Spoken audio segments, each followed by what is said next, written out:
welcome everyone to the Islanders Never Say Die podcast. I'm your host, TJ, and with me here, as always, is our NHL analyst and expert, the grumpy old man. They say there's no shame in his game because he is always the same. That's me. I want to say something right off the top. I apologize about being 50 minutes. Let's just round up to an hour late to today's show. For those of you who are new, this is a twice a week Islanders podcast that takes place every Wednesday and Saturday at 8 p.m. Eastern Standard Time. At least that's the goal. Today we were running late.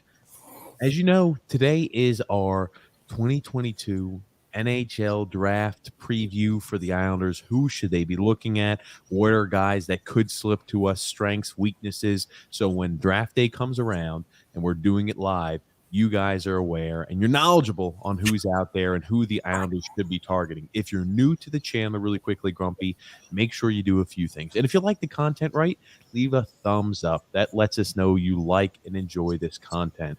Also, make sure you stick around a while. Subscribe on YouTube, like on Facebook, and follow on Twitter. We're going to have our guests that are going to be being rolled out here after the NHL Draft. We're going to get our guest schedule all lined up for the summer, Grump. First of all, you said if you're new, here's the thing. For people who've been here for a while, it's no surprise that we're running late. That's a TJ. It's like known as 8 o'clock TJ time, which means it's not 8 o'clock. It's always later than that. But if you do hit the notification to get notified, you'll know exactly when it comes on. Let's just say 8 o'clock is kind of ballpark. Now, one thing, I know today is the draft preview, but I thought the draft preview show should be on Wednesday. Good.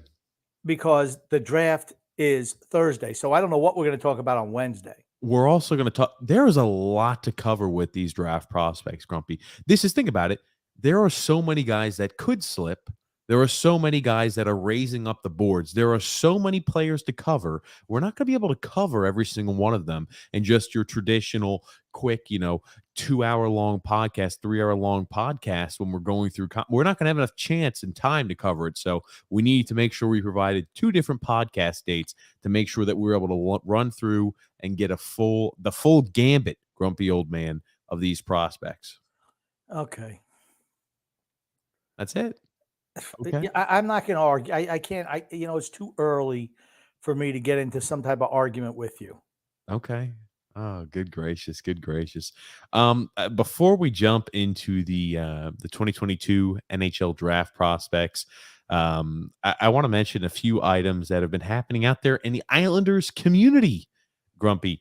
This is not necessarily Islanders community related. You may have seen the news floating around that Tampa's been making some moves this offseason. They re-signed back Nick Paul to a 7-year deal, and Ryan Mcdonough, a guy who had – now, Grumpy, you said it was a full no-trade clause. Is that correct? And this was reported by Elliot Friedman. He knows what he's talking about, right? It's not a fly-by-night, completely speculation-based website. Right. And it says, Friedman says, according to multiple sources, the Lightning are working with Ryan Mcdonough to see if there's another team he'd consider a trade to. It's a very, very hard thing to do for Tampa, for even to them to think about. He's a tremendous player, and is hugely popular with teammates. But the long story short is they want to keep Palat and Paul. They've supposedly already signed Paul back, but they want to keep Palat, and that means they're going to have to move Mcdonough. Here's the thing that I find funny. Well, go ahead and mention really quickly one of the teams that could possibly be a fit for a guy like Ryan Mcdonough, Grump. Of course, certain websites, whenever they see something like this, the Islanders are automatically a fit. Just throw him with Noah Dobson. Okay. I don't know if anyone watched the Stanley Cup Finals, but Ryan Mcdonough was a liability out there. He was cashed. He just can't skate like he used to. Can't get those. And what's he, 34, 35 years old now? No, Grumpy. He's 30. He's only 33. My mistake. Okay. Here's the thing. He's got 4 more years on his deal. He's not going to be getting better. He's going to be getting worse. And the whole thing is, he makes like $6.75 million a year. Yes. Is that what you want to add to your back line? To me, it's not. No freaking. right? But here's the thing: anytime they just have to throw something at the wall. Whoever has to throw these things. Oh, They gotta wouldn't it get be a great fit with Noah Dobson? No, no, no. The great fit with Noah Dobson is Adam Pelech. Then you get another puck mover to put with Ryan Pulak. That's the fit. That's the fit.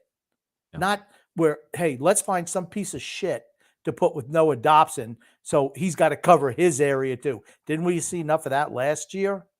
And here's the thing: I'm not saying that Ryan McDonough is a terrible player. I'm just saying, watch him against Colorado, we can't keep up anymore.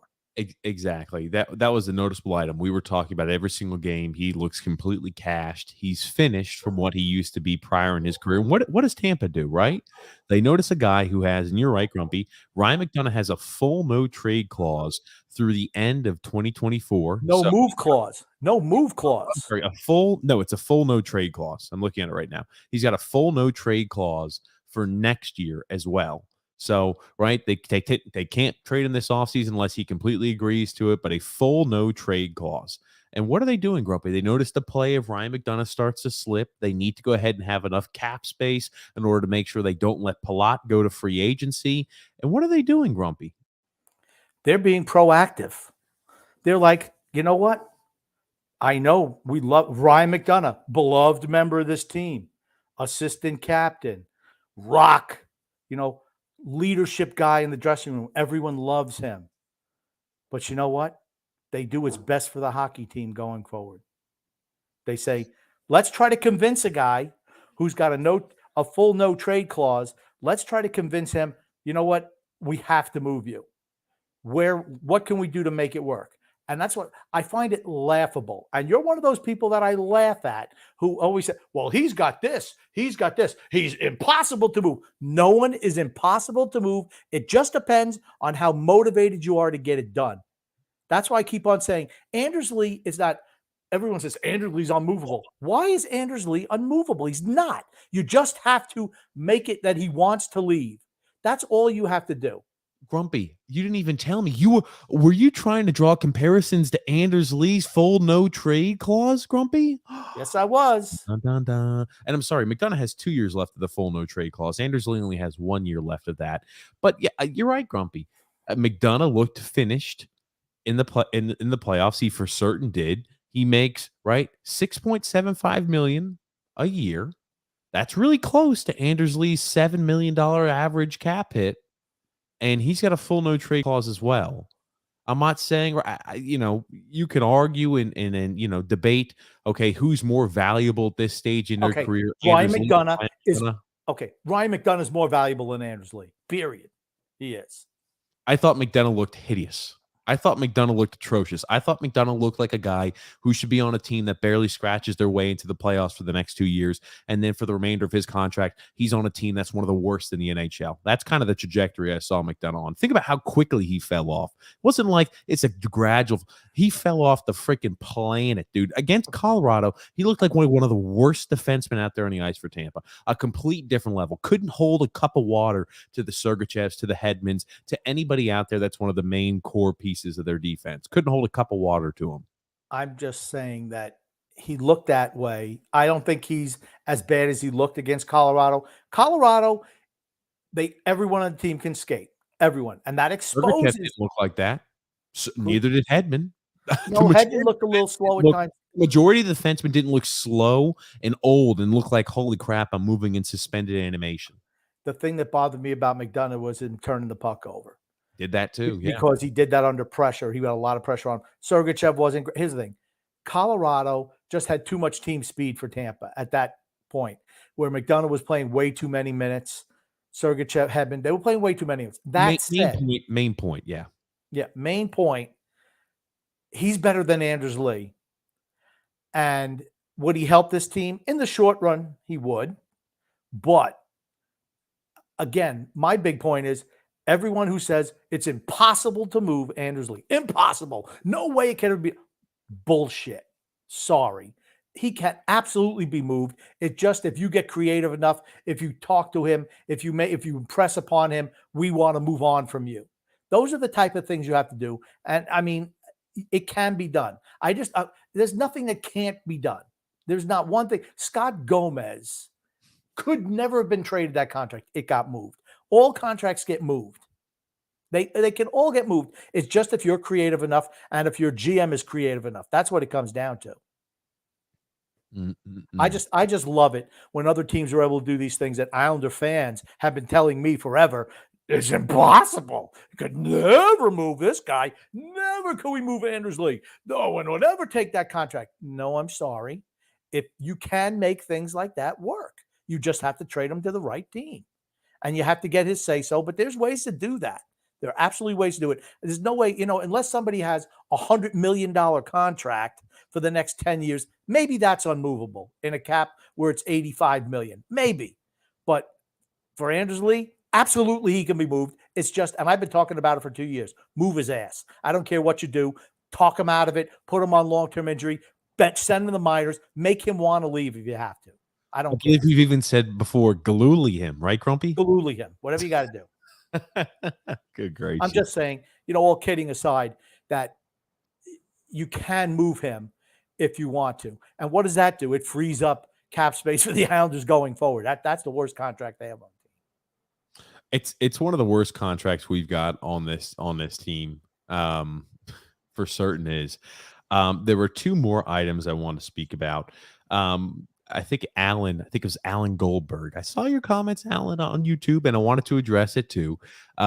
He said, maybe we don't give this fair coverage, Grump, but we don't talk too much about Matt Barzal and the production increase we're going to need from him this next year in order to drive this team forward. We talked about players who have performed poorly this last year. And I'll be honest with you, I do feel like we give Matt Barzal a lot more rope than we do other players on this team. True. I agree. We do give him more rope. You want to know why? He's the most talented player on the team who was shackled in a system that totally doesn't fit what he does. And the previous head coach went out of his way to punish him for not staying within the system. Matt Barzal is an offensive dynamo. Is he a top 5 player in the league? No. Is he top 10? If you let him do his thing, I think he is. He's by far the best, most talented player on this team. He's the most skilled, the most creative. He's got, the most hockey. He's got the most offensive acumen on the ice.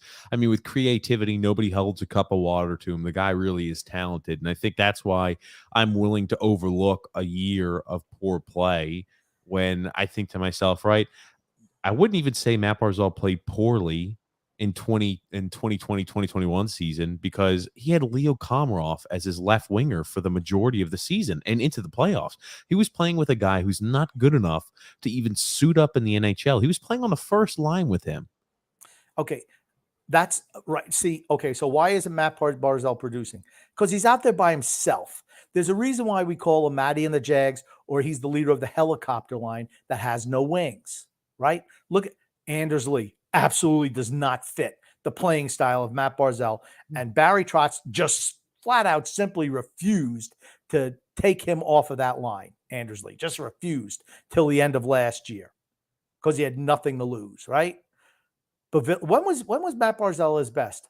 Anthony Beauvillier, a hard skating, hard charging winger, and Jordan Eberle, another a sniper who had wheels to skate. Who's he been playing with the last couple of years? Josh Bailey, much as I like him, Kiefer Bellows, Leo Komarov, Kyle Palmieri, Anders Lee. None of those guys can skate. His whole game is predicated on his skating and his ability to draw people to him. And you got guys who are just standing around in the offensive zone, just watching him. His biggest issue, besides Barry Trotz, honestly, is the fact that we don't have the type of wingers that he needs to be a better player. That's why I keep on saying, you know what? Let's go after Johnny Gadreau. Why? Because he's a guy who moves without the puck. I think they'd be absolute gold together. That said, Johnny Gaudreau's probably not coming here, but that's the guy I'd love to see play here. That kind of moves us into the next question I was about to ask you. So rumors are right now coming out of the Calgary camp and coming out of the Nashville camp that both teams are really putting forward a Herculean effort to bring back, respectively, Johnny Gaudreau to the Calgary Flames and to bring back Philip Forsberg to the Nashville Predators. You want to know why that is? Because first-line wingers don't grow on trees. They just don't. And if they've been playing your system for a long time, they know what's expected. I mean, both of them are leaders for their respective teams. Johnny Gadreau is like, I mean, he's probably a top 10 player in the league, no? I mean, I'd say he's had years up, he's had years down. I'd say he's top 15, top 20, no matter what. Even on poor years, right? I'm still giving him a guy who's a top 20 skater out there on the ice, a top 20 forward. And, he's at consistently top 15, top 20. I think I read somewhere like in the last 3 years, he's like in the top 3 or 4 in scoring for all 3 years. He's just been that good.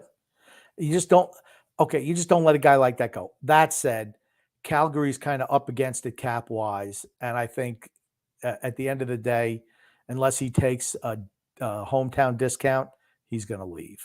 I just feel that. One of those fly-by-night sites were quoting somebody that they work for, which was another one of those freaking rumor sites saying, oh, well, right now, Johnny Gaudreau offers at 8 years, $9.5 million. And, I love the numbers that are being thrown out there. And you see these people that are just pissing me off to no end because they have no freaking idea what the number is. Just like we have no freaking idea what the number is of the cap they're throwing at these guys. But we could say, I would be shocked if he got anything less than this dollar amount just based off of prior performance. But 9.5, that would be a hometown discount, I'd say. If he gets 9.5, what do you think Forsberg gets? Because he's nowhere near the player that Gadreau is. 8. Well, here's the thing. It depends, right? Johnny Hockey, maybe he's taking a hometown discount. Maybe Philip Forsberg's not willing to do that. I don't know. Who the hell knows? Yeah, but if you go into the offseason and somebody says, okay, Johnny Gadreau, 9.5, and then Forsberg agent says, well, we need 11. Well, I'm sorry. Johnny Gadreau only makes 9.5. There's no way you're getting 11. Yeah, that's not going to happen. But yeah, I was about to say it's not. Yeah, I don't think if that were to happen, right, you'll see the market on Forsberg will be less. But here, both teams, the reason I was bringing this up, both teams are really making an effort apparently to try to sign back their player. You know what I mean? I'd argue that, right, Philip Forsberg's the best forward in Nashville. And I'd argue that Johnny Gaudreau is probably the best forward or maybe the second best forward in Calgary. They got Kachuk's pretty good too. That's what I say. That's what I said. The best or second. That's why I said, like, when I say where does Johnny Gaudreau rank, I'm like, I could even argue maybe he's not the best forward on it, overall forward on his team, right? Tkachuk is a hell of a player. He does everything. He's physical and he's a blood and guts guy. So I'm not even sure he's the best forward on that team. At this stage, I'd take Tkachuk over Gadreau. He has a little bit more. He has more sandpaper to his game, more of a two-way player, and he's younger. So I love Matt Tkachuk, by the way. He's a guy. He's one of those guys. He's like a gnat. Well, not a gnat, but he's one of those guys you freaking hate to play against, but you love to have him on your team. Yes. First time he broke 100 points in a single season. The first time he's averaged more than a point a game. Matt Tkachuk did this last year. So. Also, one quick thing that I just happened to, I don't think I mentioned to you. Now with the Pissant getting traded to Los Angeles, and everyone thinks that Los Angeles won that deal, by the way. And that's what happens. When you're forced to move somebody, you have to move somebody. You're not going to get a king's ransom.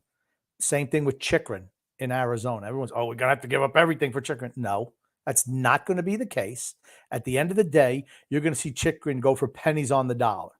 That's why I think my trade offer for Chychrun would be accepted if we sent it. It absolutely would. That being said, they say Alex DeBrincat now, he's the next guy to get moved. And everyone's saying, well, you know what? They're going to have to offer a lot more for DeBrincat than for Fiala. I don't know why they would say that. I mean, DeBrincat puts up good numbers. I like him. But, of course, what does certain sites say? Well, the Islanders, they would give that first round pick and Ratu and Wallstrom and, Beauvillier if they had to. Again, it's the same thing. It's the same thing. All these sites, all these people say the same thing. Well, these are the assets the Islanders have to trade. First round pick, Oliver Wahlstrom, Anthony Beauvillier. And they all give the same reasons because they're young players that teams want. If they're young players that teams want, why the hell would you trade them? Considering they're the only young players on your team who have the potential to be anything. And those are the ones you're thinking about moving? I mean, to me, it's mind-boggling. You work, you try to keep the guys that you like and get rid of the trash that's propagating this roster. That's what you need to do. I don't care what you need to do. Get rid of Bailey. Get rid of Lee. Get rid of them. Do whatever you can. Well, you went on for a bit, but I want to, and I think you had good points. I wanted to go ahead and talk about, Alex DeBrincat. Now, I would, right? The reason I think he's going to be more expensive than Kevin Fiala, he's done it for more of a time period than 1 year, is the reason I think he's going to be more expensive. I'd argue though too, if I'm the Islanders, right, I have this kind of fear thinking to myself, all righty, I saw what Ryan Hagel got moved for at the NHL trade deadline, and I saw what his production looked like and how much he produced for the Tampa Bay Lightning. It was limited at best. And this is a guy who was putting up 40, 50 points in Chicago earlier on this year. Yes. And the guy was putting up points in droves, goes to Tampa and looks like a completely different player. I would be a little nervous. I don't think DeBrincat is a guy who, wilts or anything like that for that situation, Grump. But he's going to be more expensive than Kevin Fiala. Who knows how much, but he will be more expensive. But you don't break the bank. Again, if you're the Islanders, are you going to break the bank for something like that? Is it enough to make you a Stanley Cup contender? For me, the answer is no. I honestly think we can start retooling in the next 2 years. By then, all those old veteran contracts, so the majority of them have played themselves out. You let those guys move and you start over. That's what we're going to have to do. I hate to keep saying it. I hate to keep saying it over and over. There's a reason. There's a reason. If you look at the roster, the whole team are older guys who have 2-3 years left on our deals. And here's the thing. Why on God's green earth are we re-signing back Cal Clutterbucks, Zach Parises, Kyle Palmieri? They're not needed. They're on the wrong side of 30. All you're doing is just digging a deeper hole. That's all you're doing. I know the old man wants to do that. Oh, Lou Lamoriello, he'll never stand for a rebuild. Why not? If he's at no risk of getting fired, why doesn't he do a rebuild? I know he's 80, whatever, but still, I just hate when people say, no way Lou Lamoriello is in for a rebuild. Why? Did he call you up and tell you that? I mean, I think he's going to be here as long as he wants, really. And if he went to ownership and says, yep, we need to blow it up and start over, you think ownership would say no? They think he walks on freaking water. 2-time repeat GM of the year. Okay, I don't know how the fuck you've taken what we're talking about here and now have deviated that away back to rebuild, retool. I can't even bother trying to respond to that because we're going to get in an argument and get off topic. Today's podcast, ladies and gentlemen, is about our 2022 Islanders NHL draft prospects. So I'm not going to go ahead and take it down that rabbit hole because you're going to get in an argument. I'll say it just to say it.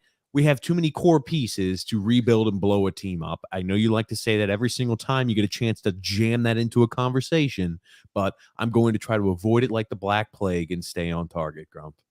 I'll just say I disagree that we have too many core pieces. A guy like Dobson's a core piece. Yep. A guy like Barzal's a core piece. Yep. A guy like Sorokin's a core piece. You want to see a guy like Oliver Wahlstrom being a core piece. You have good pieces. There's no need to blow everything up and restart over from scratch. Get rid of 6 or 7 guys. I agree with. I'm just saying there are some guys who can be part of the core going forward, but the majority of the team that has been the core no longer is.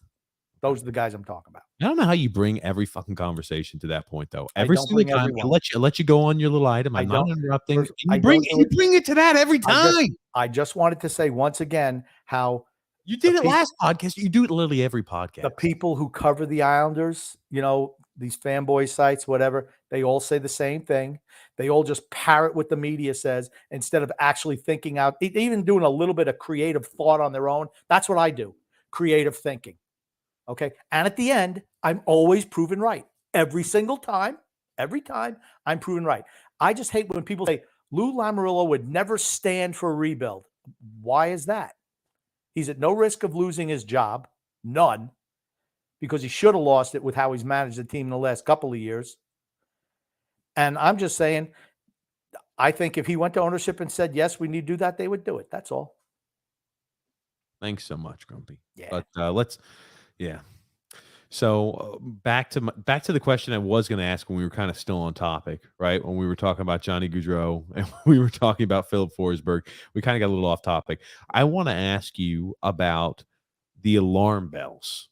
Do you think the alarm bells and the worry bells will be ringing and ringing and ringing if Calgary and Nashville are able to work out deals to re-sign back Johnny Gaudreau and Philip Forsberg?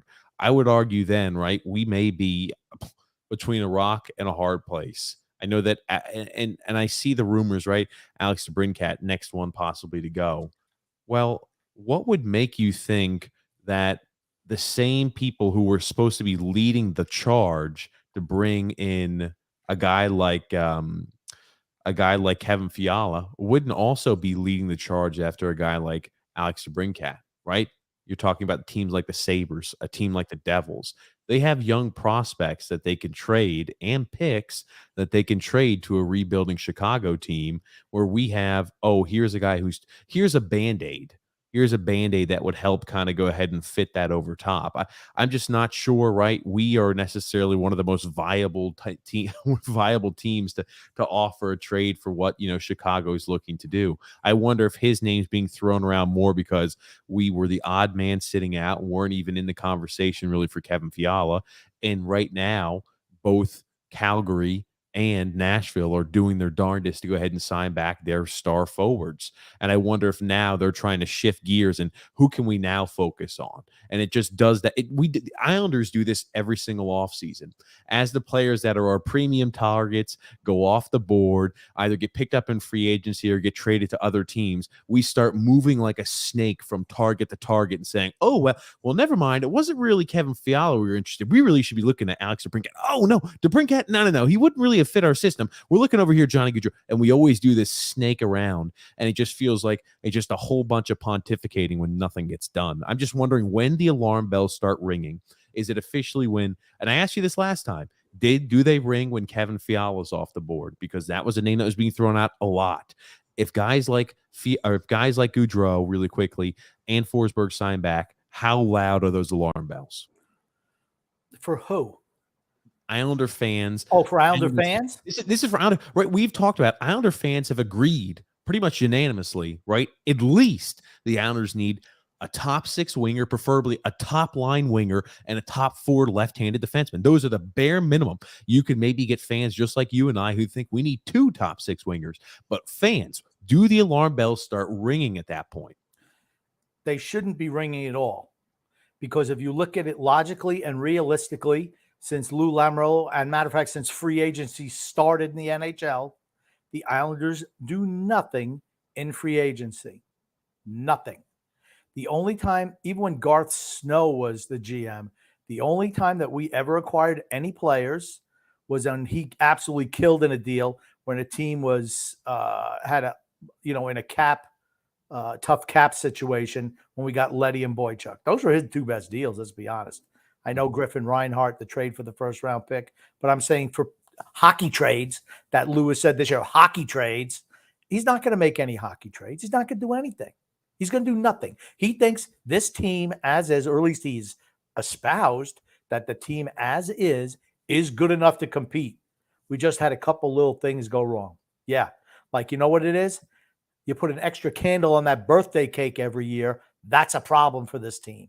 It's a forest fire in half the towns in Long Island for when one of these guys has another birthday.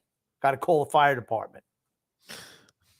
Well, so okay, you don't think the fans should hit the alarm bell? Let's put it like this: some fans feel optimistic about the offseason, right? Let's talk about the optimistic fan. Let's talk about the fan because we talk always the offseason brings new hope. It brings ideas that your team can improve and your team will be better next year. Doesn't matter if you're a freaking Jets fan and you've been miserable for years. Doesn't matter if you're a team that's at the tippity top. Every single offseason always brings hope. When do you think the fans who have hope the offseason will bring something to improve the team? When do those fans start to worry? Draft night. Because if you haven't made a trade on draft night that gives up your number one pick, you're not making a trade this offseason. That's the way I look at it. Teams that are going into the draft, they want a draft pick for this year. That's what they're looking for. They're not looking for, oh, yeah, give me a 2024 number one. No. If they're trading for a first round pick, they want one now. That's that. You want to panic? That's it. Particularly if the free agents go off the board. Okay. Let me ask you this too. Emmanuel R, and I think this is a good way to start off and to kind of moving into our NHL draft preview for the Islanders. Good evening, gents. Emmanuel R says, so what are the odds the pick is traded? I think that is worth talking about as well. What do you think the likelihood is that we draft at number 13 or that we trade that selection away? You know what? I've been thinking about that. Actually, I haven't, but I've been thinking about the betting thing. It used to be like 2-1, 3-1. Now it's like plus 100, minus 1,200. I don't even know what the hell that means, honestly. I don't even understand. I think that means if you put $100 in, you get 100 and whatever that is, you get whatever the return is. Well, if you put 100 in and you get 100, you get another 200 back, with your 100 up, that's like 2-1. I'm saying it's 2-1. It's easy for me that way.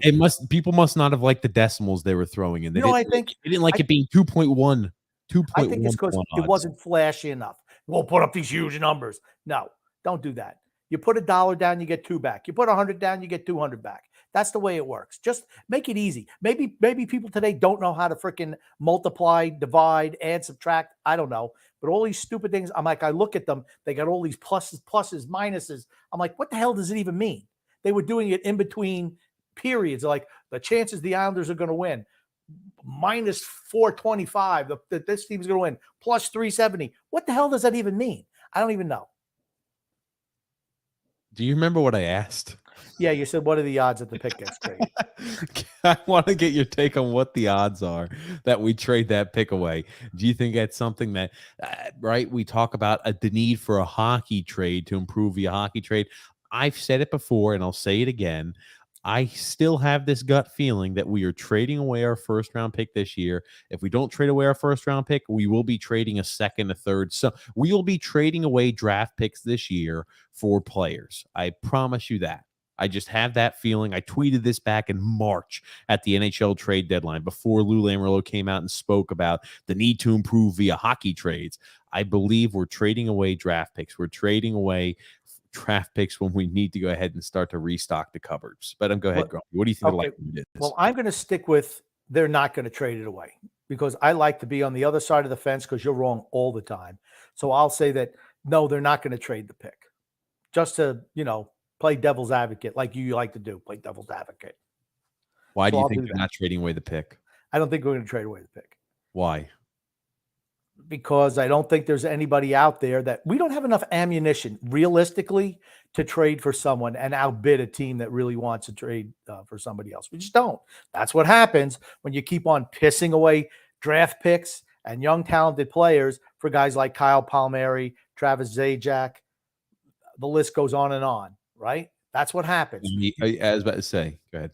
You don't have any assets that other teams want. That's a problem. Every year we've always made additions, except this year, right? Andy Green, second round pick, Jean-Gabriel Pageau, a first and a second round pick. You look at guys like Kyle Palmieri and Travis Zajac, a first and a fourth round pick. I mean, every year we're just giving away first round pick, and plus. So, and you want to know why our team doesn't have any young talent in the pipeline? Well, I mean, it's because you're making dumb trades, trying to put a team that was never, ever, ever, ever going to win a Stanley Cup the way it was set up to maybe take a shot. It's just dumb. So you just have the gut feeling they're not going to because that's the way you feel. I was hoping you'd have some. I want them because I want them not to trade the pick. That's why I say they're not going to do it. Okay, it's more of a heart thing than a brain That's right. thing. Absolutely. Okay, my brain's telling me they're trading that pick away. My heart says please don't. But I'm in the same boat as you. My brain says they're probably trading that pick away. My heart's saying please don't. And you want to know what else my heart is telling me? Do not draft Brad Lambert at 13. Son of a bitch. Son of a bitch. We'll get into it. Son of a gun. We'll get into it, Grumpy. Yeah, the reason, again, I say, and I'm firmly behind not trading away the first round selection.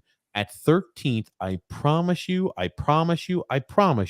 there will be a player that was penciled in to go top 10, maybe he was projected to go 7th or 6th on everybody's boards. He will slip and fall to number 13. There is always a player that's projected to go top 10 that slips outside the top 10. It's never in a situation where it goes right down the board. 1, 2, 3, 4, 5, 6, 7, 8, 9, 10. It's not the case. You have the chance where a team could overlook a player because maybe I don't like the fact that he's 5'9". Maybe I don't like the fact that he started off hot in the year in Sweden and then cooled off. And maybe I don't like the fact that when he came back from injury from the Czech league, he didn't look as physical, didn't look as dominant, struggled in transition to the puck. You very easily could have a guy who slips. I'm talking about specific players, which I'll get to later. You could very easily have a player that slips in the draft and is giving you a golden opportunity. If you preemptively trade that pick away, you'll be closing off the chance to maybe nab a very special player that slips out of the top 10 and falls and is a gift to you at number 13.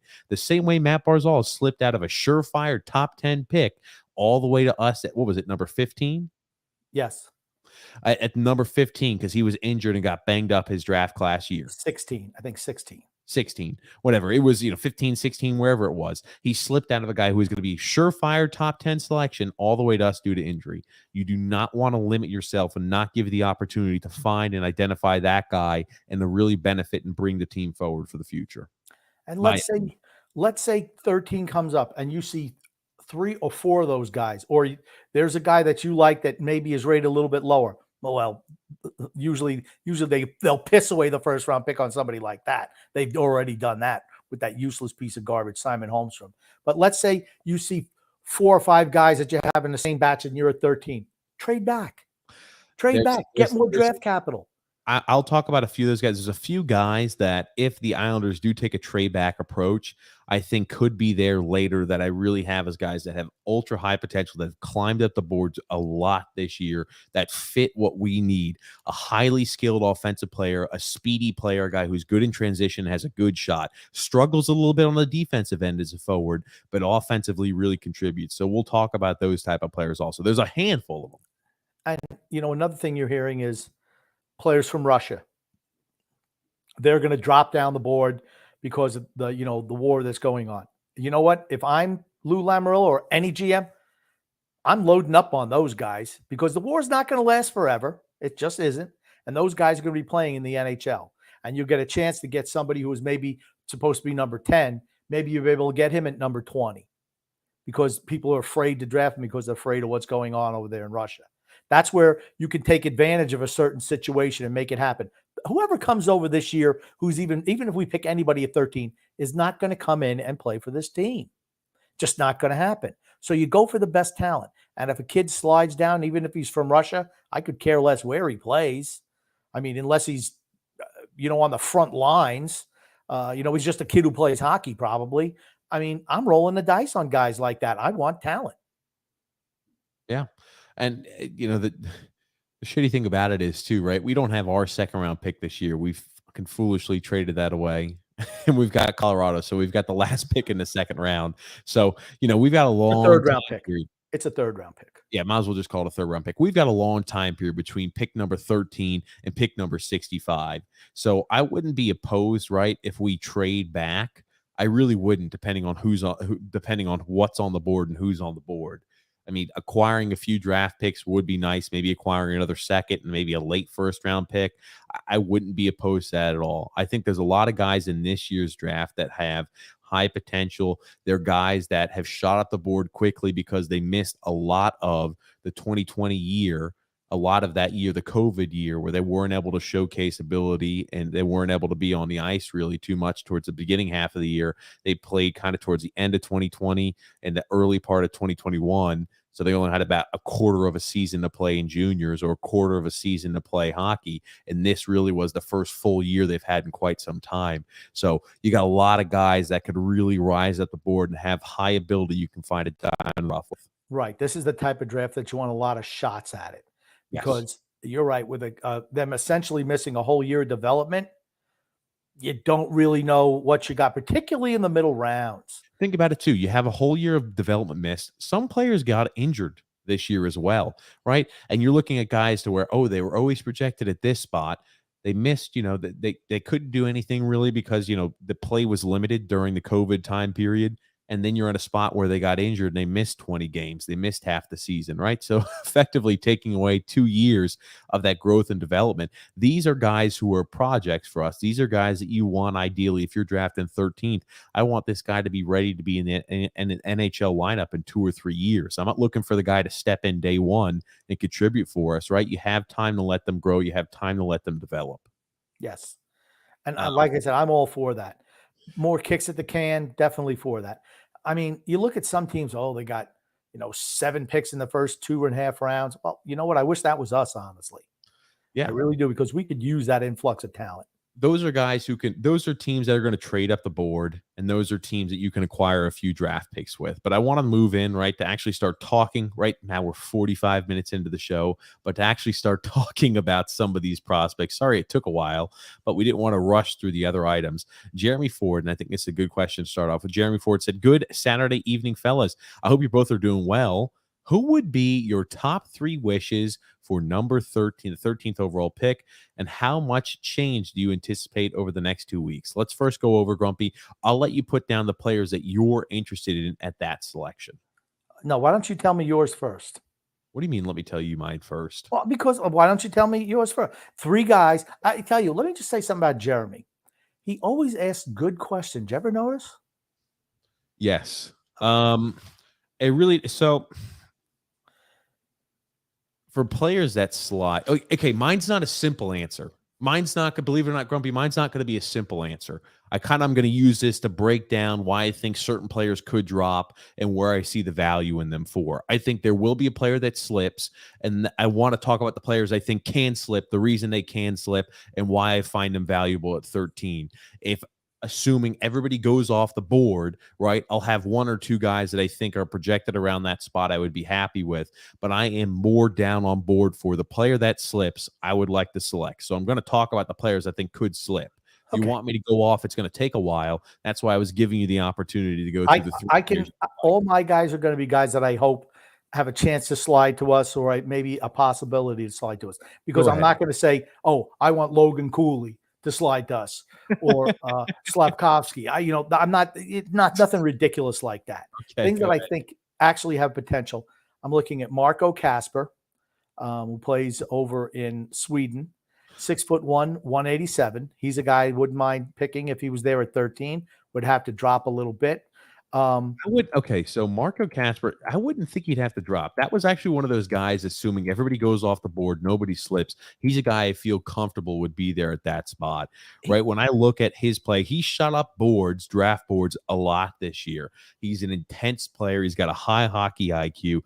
He shows moments, but overall, he's not a guy who's got a lot of offensive creativity. He's not a flashy player out there on the ice. He's got a lot of speed. He's got straight line speed. He really has that separation speed.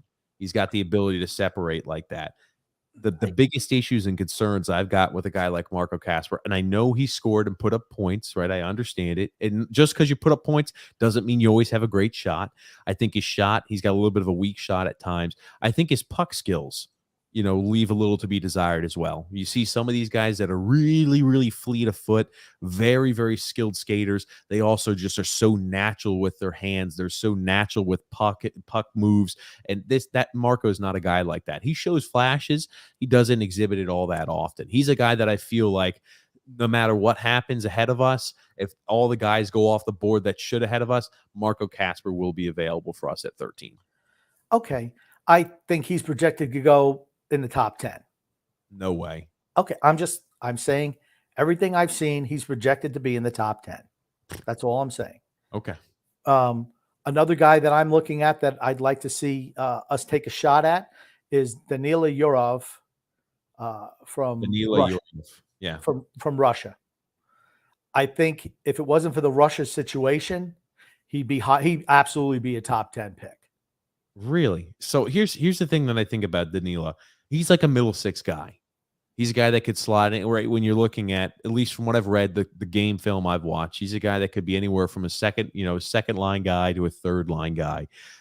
He's a quick thinking forward, right? He's a guy that gets the puck out of his hand quickly. He's able to read and evaluate where open spots are on the ice at a very quick and high level. When you talk about, how do the Islanders start making transitions into a team that's like Colorado, into a team that is a heavy forecheck, a team that skates well, right? Having a guy that's able to headman the puck quickly, find those outlet passes, that helps kind of feed into it. I mean, he gets to the net, he generates chances.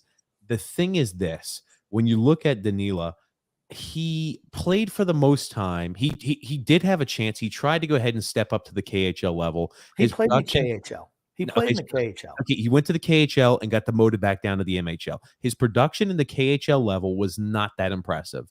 So here's the thing. I'm not expecting 18-year-old boys to light it up in the KHL all the time. I will say this much. If his skill and his pace and his speed necessarily don't jump off the board. Some people put his speed as a plus. I look at him as an above average skater. He's not in the ilk of a guy like Casper. He's not a guy in the ilk of a guy like Matthew Savoy. He's not of that type of skating quality. He's definitely an above average skater. But when you talk about skill, right, it doesn't necessarily jump off the board to me. I think he's sufficient in those areas, could use room for improvement. If he was more developed and refined in those areas, he would be a much higher pick in my book. Okay. Like I said, I have 5 guys. Honestly, I just don't have 3. Sorry. Okay, that's fine. You mentioned Matt Savoy. Yeah. He's a guy smaller, but offensive dynamo, right? TJ, you can tell us about him. He's only 5'9". He's a guy where he's an interesting one because I could have him. He's a guy who could slot it in to be one of those top 10 picks. He's one of the guys that I could very easily see fall. 5'9". Right? He's one of those guys. And some teams, as soon as they see the 5'9", it used to be like this. Some teams, as soon as they saw the 5'9", they said, no, not interested at 5'9". We've seen a lot of smaller players come in and be successful at the level. So I think, it helps allow him to be that higher selection. But some teams just are timid and they're afraid of guys who are 5'9". You're right, though. He is a high pace. He's very, very agile. But when you look at his stride, right, he doesn't have great separation speed. He's good in short bursts. He's good when you're in the offensive zone and you've got the offense set up. He's good at being able to create spaces because he can turn on a dime. He's good at being able to open up that area. I mean, he's a guy with extremely high upside. And this is something to where, I don't think he'll be here at pick number 13. But if he is, right, that is one of those golden gooses that would fall into your lap and you say, we have been blessed with an opportunity that we must take. And I will be high-fiving and yippee-ki-yaying all the way down until the start of the season if a guy like that fell to us. He's a great playmaker. He's got creativity. He's very creative on the puck and away from the puck as well. He works hard. He's got a shot. And he's not afraid to go to the net. That's the thing for me too, right? It's not like the fact that he was 5'9" was a huge deterrent because he's not afraid to go to the net. He is playing in juniors, right? As you get bigger, as players get faster, maybe some of that tenacity to go to the front of the net starts to die down a tiny bit. But the fact that he's not timid and he kind of avoids the front of the net like the Black Plague, that was at least an encouraging sign for me. He's not a perimeter Pete at 5'9". Right. And then for the last of the forward group, and I did throw in a defenseman just to let you know. Maybe Connor Geekie, if he's available. I had no interest in him. None. And here's the thing: I did, John. I think John. I did read the article you sent me. I did. Connor Geekie has. I'm sorry. I'll let you tell me why you like Connor Geekie, and I'll tell you my opinions on him. He's a good skater, and he's 6'4", 190. He's a guy who's not afraid to play along the wall. I mean, I like guys like that. I just do. I think skating. Oh, sorry. Go ahead. I don't think he's a bad skater. I didn't hear he's a bad skater. I heard he was, Skating is one of the biggest issues he's got. okay. I didn't, Like when you look at the issues he has, he's not fleet of foot. He's a guy who does struggle skating. I think he's, like I'm going to give a football reference. Mac Jones, very low ceiling, very very predictable floor. He's got a high floor. They kind of know what he projects to be, but relatively to what the ceiling is, there's a lot of work that needs to be done in order to unlock that. His stride isn't great. He is big, right? 6'4". The speed, though, he does have speed issues. And in the open ice, he leaves things to be desired. That's kind of where it gives me a little bit of worry and angst. He does have good vision. He was kind of the setup man for Matthew Savoy this year. Again, a good vision, crisp passes. He's a guy that's good under pressure, right? When you talk about guys that could make the transition when they do get to the NHL, right? When they do have pressure on them, are they able to find the outlet? Are they able to stand in there? When he's 6'4", right? He can manage to take a little bit of a hit. Not too many guys are taking a run at 6'4" forwards. So again, he's got the quick outlet. Again, good under pressure, and he can pass the puck. But I don't know. That's not a guy to where I'm salivating over Connor Geeky like you are. That's not a guy. okay. I didn't say salivating. I said that he's a guy that I wouldn't mind having. He would be the lowest on the list for me. I'd take a guy like Marco Casper. I'd take a guy like Brad Lambert, and I'll tell you why. But I'm not a big Connor Geeky guy. Okay. He's a power forward, true power forward. And I like guys like that. I like guys who I know they can stand up. And his skating is NHL average, is how they have him rated. Not NHL average. I'm about to say skating is the issue for him. Skating will always be the issue. So when he goes ahead and gets years and years to improve and hone his craft, he'll be an average skater. One of those our average skaters coming into their draft year? Gabriel Landeskog. Ryan O'Reilly. Don't tell me you're comparing this guy and putting him in the same breath as Gabriel Landeskog. Those players had the same questions, power forwards, big guys, and that was their issue. They had to work on skating. I'm just saying it's something you can work at. Then I want to go to my last a guy, Pavel Mintyukov, defenseman. Playing for Saginaw in the Ontario Hockey League. Oh, I'm glad you finally came around to the Pavel Mintyukov there, Grumpy. I'm glad you finally came around. I threw a defenseman. I had mentioned him as a defenseman. He would be the only defenseman I'd take at that spot. And I mean the only defenseman that would not slip to us. That's not one of those, I'm going to be a top 10 defenseman that could possibly be around that area. That would be the defenseman I would look at. I wouldn't be looking at Korchinski. I wouldn't be looking at Matchuk. I wouldn't be looking at any of those guys. It's more Pavel Mintyukov. Yeah. So those are the five guys. Sorry, I gave you more than three. I gave you five. Any reason why you like Pavel Mintyukov? He's a good puck mover. Like I said, I'm looking for a forward, but I did throw a defenseman in there just to do it. Here's the thing. What I noticed about him, at moments and times, he's good. He's good sized defenseman too. He's not one of the smaller guys. He's not like a 5'10" defenseman or a 5'11" defenseman. He's good size. He is mobile. He does a great job, just like you had mentioned, in transition. He does a good job with his passes.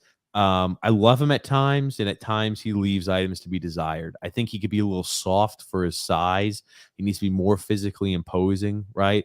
I'm not saying he's got to be a bruiser out there by any sorts, but I think he could be a little soft at times. He is very confident, and he's very shifty with the puck. And for a guy his size, you don't see that often. He's another player that's really shot up the boards this year, and he's a player that, based off of, he could really shock everybody and go, top 10, maybe 7th or 8th. I could see him really getting overdrafted just because of how quickly he shot up the boards and the raw ability that he has. When you're a defenseman, I don't see him going anywhere that high. Okay. I'm saying when you see players like that, there are always reaches, and he's a guy who can skate. He's a guy who does have offensive acumen. He's a guy who is fundamentally sound, relatively speaking, on the defensive side of the puck, but can be a little soft. That's a guy that, you look at as a project player. That's a guy that maybe a team takes a little bit of an early flyer on. I think all these guys are project players. Some aren't. Some are. Where we're picking, they're all project players. No No rookie. no rookie coming in at number 13 is going to make our team next year. When I mean project player, I mean they're 3 some odd years away. A guy who is a year or 2 years away is not a project player in my book. If a guy needs 1 year in juniors and he's in the AHL for 1 year and then the NHL, that's not a project player. Project players are guys that need about 3 years. They need a year in junior, maybe 2 years in the AHL, and then that last year, the third year or the fourth year from the draft class year, they're between the A and the NHL. Those are project players in my book. Okay. Seems So like we got a whole bunch of those guys on our roster. On our team. So I kind of want to talk about guys who I think could fall. Cutter Gauthier. Have you looked into him, Grumpy? Yeah, he's not falling. Only reason. Now, here's the thing. I have him rated a lot lower than most do. Everybody has him as a bona fide top 10 selection. The issues of the guy like that, and the more analytic issues than anything else, right? He is not engaged when he doesn't have the puck. You talk about, how does it look? How does his engagement look in transition when he doesn't have the puck? How does engagement look there in the offensive zone when he doesn't have the puck? It looks very stagnant. That's one of those things where I guess a shit ton of coaching can kind of go ahead and get it out of you, but he does not look too engaged. He's got good puck skills, right? I just think he's a guy who could slip to 13, probably not, but I think he's a guy who could slip down the boards. He shows flashes and he comes and goes. That's with a lot of young guys, though. Shows flashes and he can kind of come and go. He's 6'3", right? He's an above average skater in my book. I know a lot of people have him in the top 10. That's a guy I could see maybe slipping a bit. Most people have him like in the top 6 or 7. That's where they have him. Yeah, He will not slide to 13. Arizona possibly is a fit. Buffalo's possibly a fit. I've seen those. I'm just saying I wouldn't be shocked at all if a guy like that slips a bit. Yeah. Okay. I don't think he slips, and that's why I didn't even look at him. Actually, the slip guys for me: Savoy, was it Casper?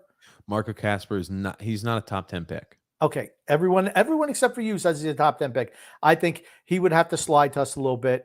Casper and Urich. I think okay, Yurov. I think those are. I'm just going to pull this up because I know you're wrong on this. I know all the rankings of all the sites, Grumpy. So I'm just going to show you on Elite Prospects. They do all of these rankings, and just to show you, because I just don't want there to be misinformation spread on the podcast here. I'm just going to zoom in. This is Marco Casper.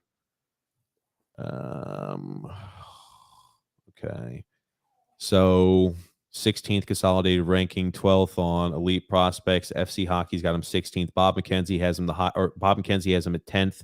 McKean's Hockey 24th. Craig Button there of TSN 17th. NHL Center or NHL Central Scouting has him as the 5th European skater. Sportsnet has him at 8th. So again, it seems like Sportsnet and Bob McKenzie are the two that have him ranked high. 12th on ISS Hockey, 19th on Recruit Scouting, Dauber Prospects 18th, Draft Prospects Hockey 23rd, Smart Hockey 31st, and Puck Authority 21st. He's not a guy who I expect to go top 10. I just want to say something about Bob McKenzie. He is as close to spot on with what he picks because all he does is speak to GMs. So, and I don't think he knows, maybe he's not as much into the analytics or the individual talent. He knows what he's talking about, but his strength is talking to general managers and where these guys slot. If you watch on draft night,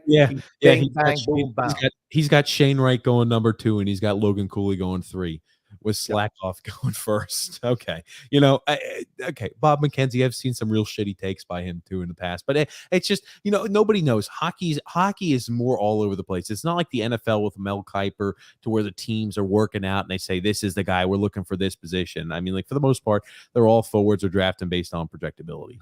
Kiper is the NFL's version of Bob McKenzie. Oh, Kiper's a lot more. Absolutely is. He talks with GMs. That's how he does his rankings. He doesn't do it based on talent or skill. He does it based on talking to NFL GMs. He does. That's how he does it. It's the same thing Bob McKenzie does.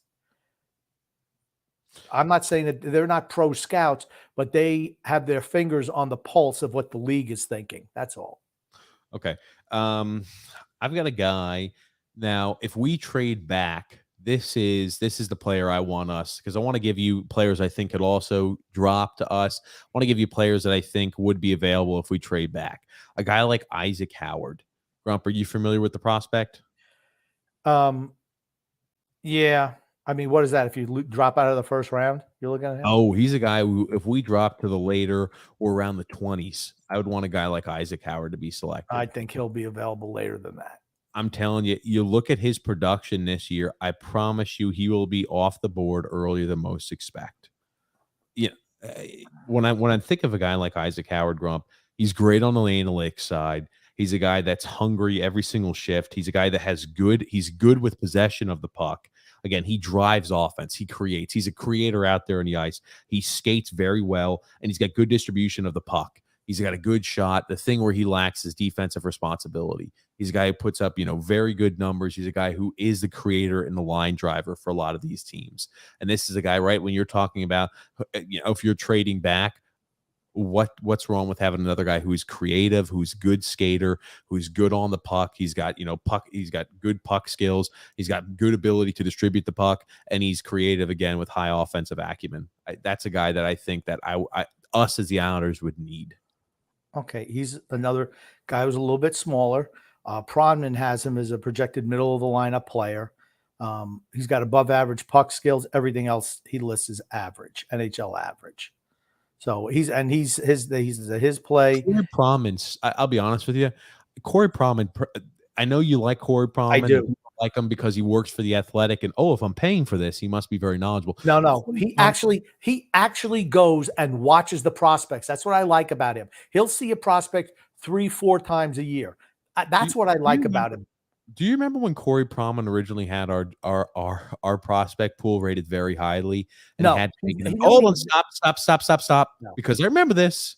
People can go back and look at the archives of the Athletic because they keep it, right? He had the Islanders originally rated very highly as a prospect pool, and he said, we got to make an amendment. We originally had them at like 13th, and no longer they're there. They're actually more like 26. I've seen him fuck up shit all the time. I'm not saying Corey Pronman's wrong all the time. I'm not saying he's right all the time. I'm just saying every single one I don't trust one individual. When I'm trying to go ahead and I watch with the eyes, and I read a lot. Every single one of these people are going to have different opinions on these players, Grump. And Corey Pronman is not God when it comes down to prospect recruiting. Don't just trust blindly everything the Athletic puts out with Corey Pronman as gold. I'm going to say that it's safe to assume that Corey Pronman has seen more of these prospects than you have.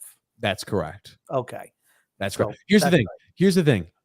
My boy Will Scouching, grumpy old man. I swear up and down by him. We'll have him on again this offseason, right? I know he watches every single one of these games. He tracks data. He tracks the analytics. He gives a lot of that information as well.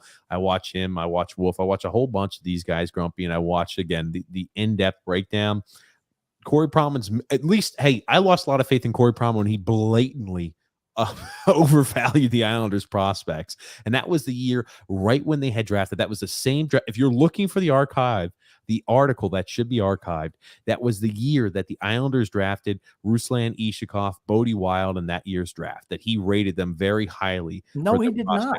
He did not. Yes, he did. You're mistaken. Yes, you're mistaken. He did. Please, somebody pull up, if you have the Athletic, just do yourself a little homework assignment. You'll find it. He rated us originally very highly, and midway through the season, he had to make an adjustment because he completely botched it. Go back and read it. Or maybe I'll have to go back and read it for you. Yeah, why don't you do Isaac that? Howard. Isaac Howard's a guy I like, a guy who I think has a lot of talent. He's a guy who I think will go earlier than you project and most project because he performed extremely well this year. He's skilled. He's a fast skater, good distributor of the puck. If we trade back, that's a guy I'm interested in. What about Frank Nazar? What are your opinions on Frank Nazar, Grumpy? That's a guy who I think could be in our range, could be in our wheelhouse. He could be in a spot for us. See, I don't think so. I think he's later. Once again, I think he's later, like tail end of the first round, like 20 to 25 range. Where's Corey Pronman have him rated for you, Grumpy? I don't know. Let me see if I can find it. I just feel like you looked at Corey Pronman's report and said, here we go. This is all good. I mean, like, hey, I'll pull it up. He's all over the board. McKenzie has him at 15 and Pronman has him at 19. Fucking McKenzie. You're always just sticking by McKenzie. Okay. These guys, they know. If you're asking me for where guys are going to fall generally, they know. And particularly McKenzie. That's McKenzie's gig. I keep telling you that. I guess I'm gonna have to grab a screenshot of Mackenzie's predictions beforehand, and we can see how many f ups he's got way off the board because Okay. you're treating him like he's God over there. I'm not. I'm just saying he's very accurate with that because he talks with GMs. Consolidated all I'm saying. ranking has got Nazar at 9th. The Elite Prospects has him at 5th. FC Hockey has him 7th. Mackenzie does have him at 15th. The Queens Hockey's got him at 12th. Craig Button has got him at 25th. NHL Central Scouting has him for North American Skaters 21st. Sportsnet has him at 14th. ISS Hockey 11th. Recruit Scouting 13th. Dauber Prospects 4th. Draft Prospects Hockey 10th, Smart Hockey 7th, and Puck Authority 12th. He's a guy that's in that range. Well, some have him a little later, some have him a little earlier. He's in that range of where we pick. And That's Central Scouting is really accurate on their stuff too. All the teams use it. I know they have their guys look at it too, but Central Scouting, I mean, that's what all the teams use. And if you're seeing them as a 25th North American player, that tells me that you're thinking he's going to go a little bit higher than he probably is. I've got him as a guy. He's 5'10". He's got with one of those. I'm talking about what the Islanders like and who they usually select. They don't like guys 5'10", 180. He's got that never quit attitude. He's jumped up the boards this year too due to production, right? You love him on your team. You hate to play against him. He can skate well. He's got good playmaking skills, right? He's one of those guys who jumped up the boards, who's improved a lot. Remember how I mentioned earlier on in the show, this is the year where you're going to have, I think, guys who are going to be selected earlier or later based off of production this year, right? Only played a small portion of last year due to COVID.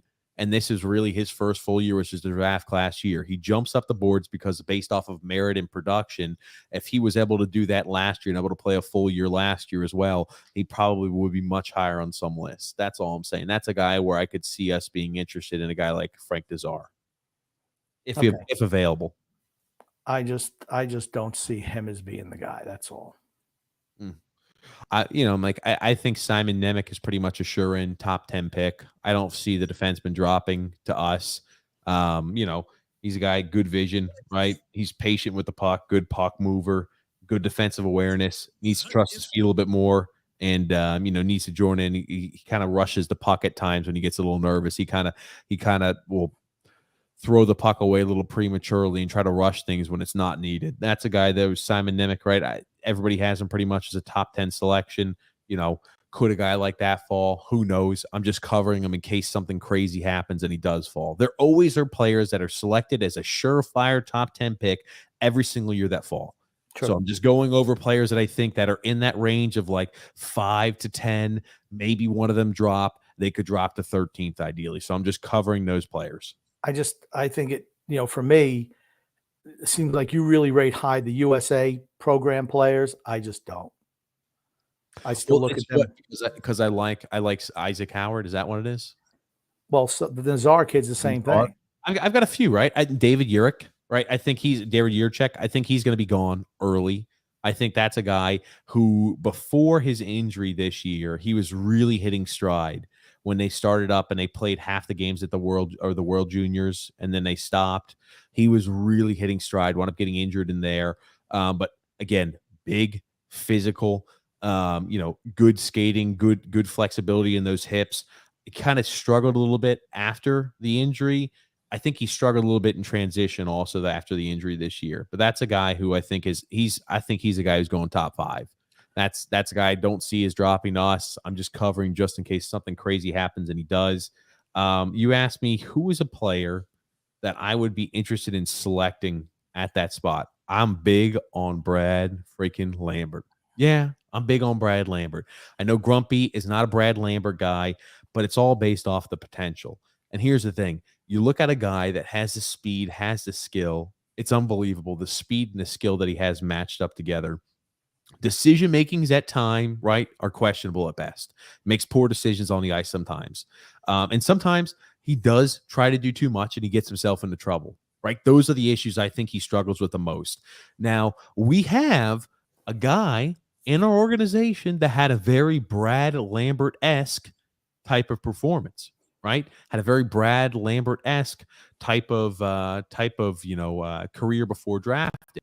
a guy who was originally selected to go very early in the draft, has a poor draft class year due to a team he was traded from, moving teams, and then the next year he performed very well, and he's our top prospect. Of course, I'm talking about a guy, Grumpy, like Atu Ratu. I'm not saying he'll have the explosion and the bounce back like Atu Ratu did, but this is a guy who was moved teams midway through the year, and when you look at the team he played for, it did not fit his style. And again, I'm not going to be able to pronounce the team that he went to's name correctly, so I'm just going to say the team that he played for in the second half of the year, they had a strategy when they're breaking out of the zone. They have 5 guys in unison. You know how you know, like the Mighty Ducks, they do the flying V. This was 5 guys in unison breaking out of the zone at the same time, in unison, right, as a parallel line. That's not Brad Lambert's style. That's not a style that allows Brad Lambert to get open. That's not a style. Brad Lambert is a guy who needs fast, up pace, up tempo, high flying style. The team he went to did not play that style. It's as simple as that. He's a guy that I think the production he had this year was hurt due to the team that he played with. It was not a mix. It was like water and oil. Here's the other thing. Brad Lambert will be playing for the Seattle Thunderbirds this next year. He will be playing in the WHL. I can freaking guarantee you he'll put up 110, 120 points if healthy. He will light up the freaking scoreboards. He will listen to me now, ladies and gentlemen. Brad Lambert will light up the scoreboards in the WHL, and we will be regretting that come around the time period next year when we're talking about that if you skip over a guy like Brad Lambert. Mark it down now, right? We just like we had the 3 amigos, Grumpy and I were dead on about that. This is one of those that I think I cannot be wrong on, Brad Lambert. You want to talk about putting your stake in the sand? Brad Lambert, Grump. Yeah, I'm nowhere near as high on him as you are because he was piss poor this year. And it's he funny. Went to a team that runs 5 fucking guys out of a breakout. They don't know how to goddamn structure the ice, and it's not meant for his style. And it's funny. The only movie you know anything about is the Mighty Ducks and the Flying V. That's even more disturbing, honestly, than your over-the-top, overzealous rantings about Brad Lambert. Here's the thing I think about Brad Lambert, too, right? He moves to that team. He gets branded as a guy who tries to do too much. He was out there on an island. He felt a little bit like when you kind of grip the stick a little harder. That is, I'm telling you, Brad Lambert, when you look at the speed, you look at the skill, you look at the offensive, the ability to handle the puck, the ability for the shot, the speed, and the offensive skills are just something you don't see very often. I'm telling you, if a guy like that is available at 13, draft him. Can you give us the rankings of where Brad Lambert is supposed to go? I can't. It's not going to be very high, Grumpy. Okay, then you don't pick him at 13. I think Brad Lambert's going to get selected early by a player. By a team. I think you're wrong. I think he has a chance to slip into the second round. And if you pick him in the second round, he's a guy. Second round, Jesus. Absolutely. Here's the thing: if he slips into the second round, he's a guy I'd have no problem trading up for. I'm not drafting him at 13. Absolutely not. He's nowhere. He's not expected to be drafted anywhere near 13. He's tumbling right now. It depends on who you look at, determines, Grumpy, where you look at a guy like this could be drafted. He will not be available in the second round. I'll tell you that much, right? Consolidated Hockey Ranking has him at 14th. Elite Prospects has him at 14th. FC Hockey has him at 9th. Bob McKenzie has him at 16th. McQueen Hockey has him at 8th. Craig Button has him at 42. NHL's Central Scouting has him as the 10th best European skater. Sportsnet has him at 20. ISS Hockey has him at 10. Recruit Scouting has him at 16. Dobber Prospects 30. Draft Prospects Hockey 13. Smart Hockey 5th. And we've got here the Puck Authority 10th. That's a guy where maybe you could trade back a little bit. I do not want him to be taken off. You don't want to get greedy and lose out on a guy like Brad Lambert. Pick the guy because he has a talent and the ability. I'll put this in, whether he's with our team or not, book it down today. If healthy, Brad Lambert puts up 110 points in the WHL for the Seattle Thunderbirds. Mark it down. Mark it. I disagree. I disagree. Great. You think way more highly of him than I do. I see a guy who is disinterested most of the time. He got branded of that because he got bullshit branded as that. He comes back. Look at the defensive effort he put in the back check. He got branded of that, and don't even get me started. I think that's improper branding of Brad Lambert. I'm going to take the opinions of people who've actually watched him play live, as opposed to you. Game film, Grump, too. Have you ever seen him watch game film on? One of the few. Have you ever watched a full game of him play? Periods. Yes, periods at time. So in I don't other have words, the ability to no. watch 10 games of him, Grump, but periods at Okay. time, yes. I'm going to tell you this. Simon Holmstrom, perfect example. If you do little snippets of clips of him, hey, he looks great. No. I didn't say that. I didn't say little snippets and clips. I said full periods, Grump. I don't believe you watch full periods of him. I'm glad you don't think I do, but I did, buddy. So that's fine. Like I said, usually snippets and clips. Most of these people have their ratings. They're not watching full games. I like the guys who actually watch the players. Like I said, Simon Holmstrom, I wanted him to do good. You've seen him in spurts do certain things. I watched him live, 2 games. And here's the thing. If I was drafting him, I would even, I'm like, yeah, whatever. He's a whatever. I take a flyer on him in the 3rd or 4th round, not in the 1st round. Okay. So again, Will Scouching, right? We're going to have him on. He watches all the games as well, Grumpy. In case you don't believe me, maybe you listen to Will. Maybe Will has him as a top 3 prospect. Oh, so Brad Lambert? Yes. Oh, he's crazy. Okay. He's crazy. Okay. You got to actually produce to be a top 3 prospect. I'm sorry. When you look, it's about potential. It's about you have to be able to produce. He did a top 3 as a winger, as a scoring winger. You got to be able to produce it. I'm sorry. I'm telling you. 110 points if healthy in the WHL this next year. Okay.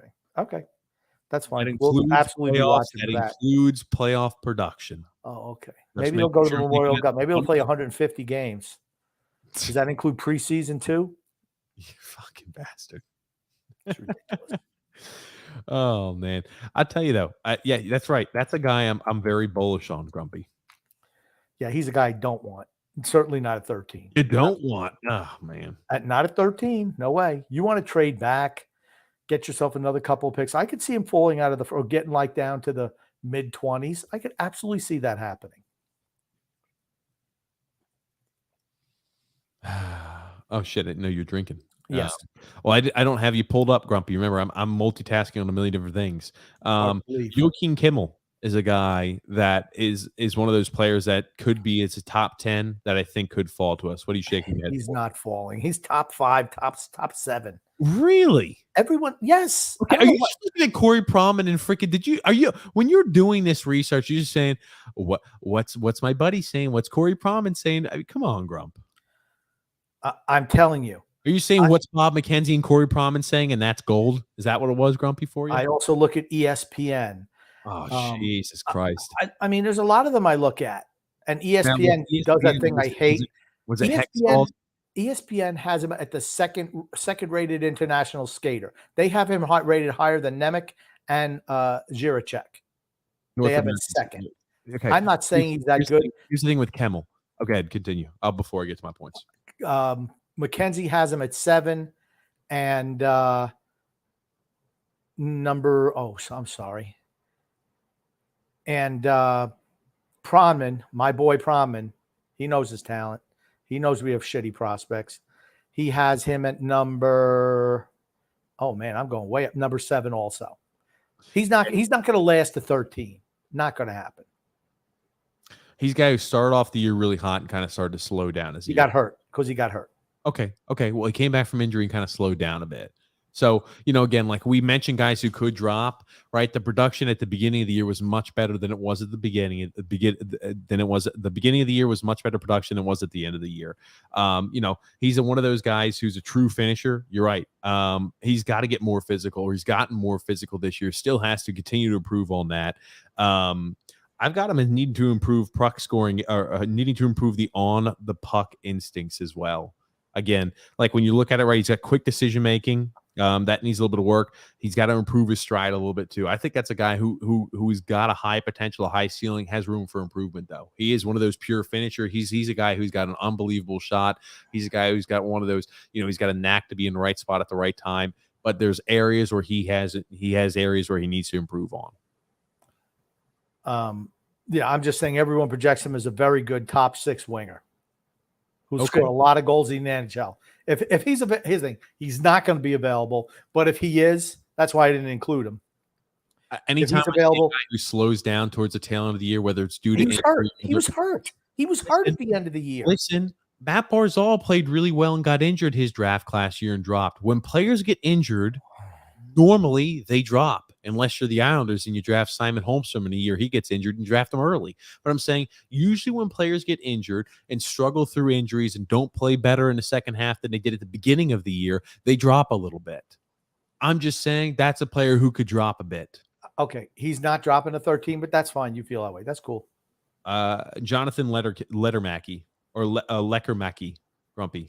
Yeah, he's not falling out. You're talking about everybody here is like top. Everybody has these guys as locks in like the top 8, and you're picking him there. I don't know. Again, what did I just tell you at the beginning of this show? Okay, like I told you, that's what I didn't do. Before you run over me, there are players every single year that are penciled in as bona fide top 10 picks. Every freaking year this happens. This guy's top 10 by McKenzie, top 10 by this, top 10 by this. And they fall out of the top 10 and they fall their way to 13, 14, or 15. Every year it happens, Grumpy. So we're covering the guys that are in that 5 to 10 range that could maybe be one of those guys who fall. That's what I'm doing. I think Shane Wright is going to fall to us at 13. He didn't put up the numbers that he was supposed to this year. He should have taken off. He didn't. I think he has a shot to be available at 13. It's not going to happen. So now you don't think the players drop out of the top 10?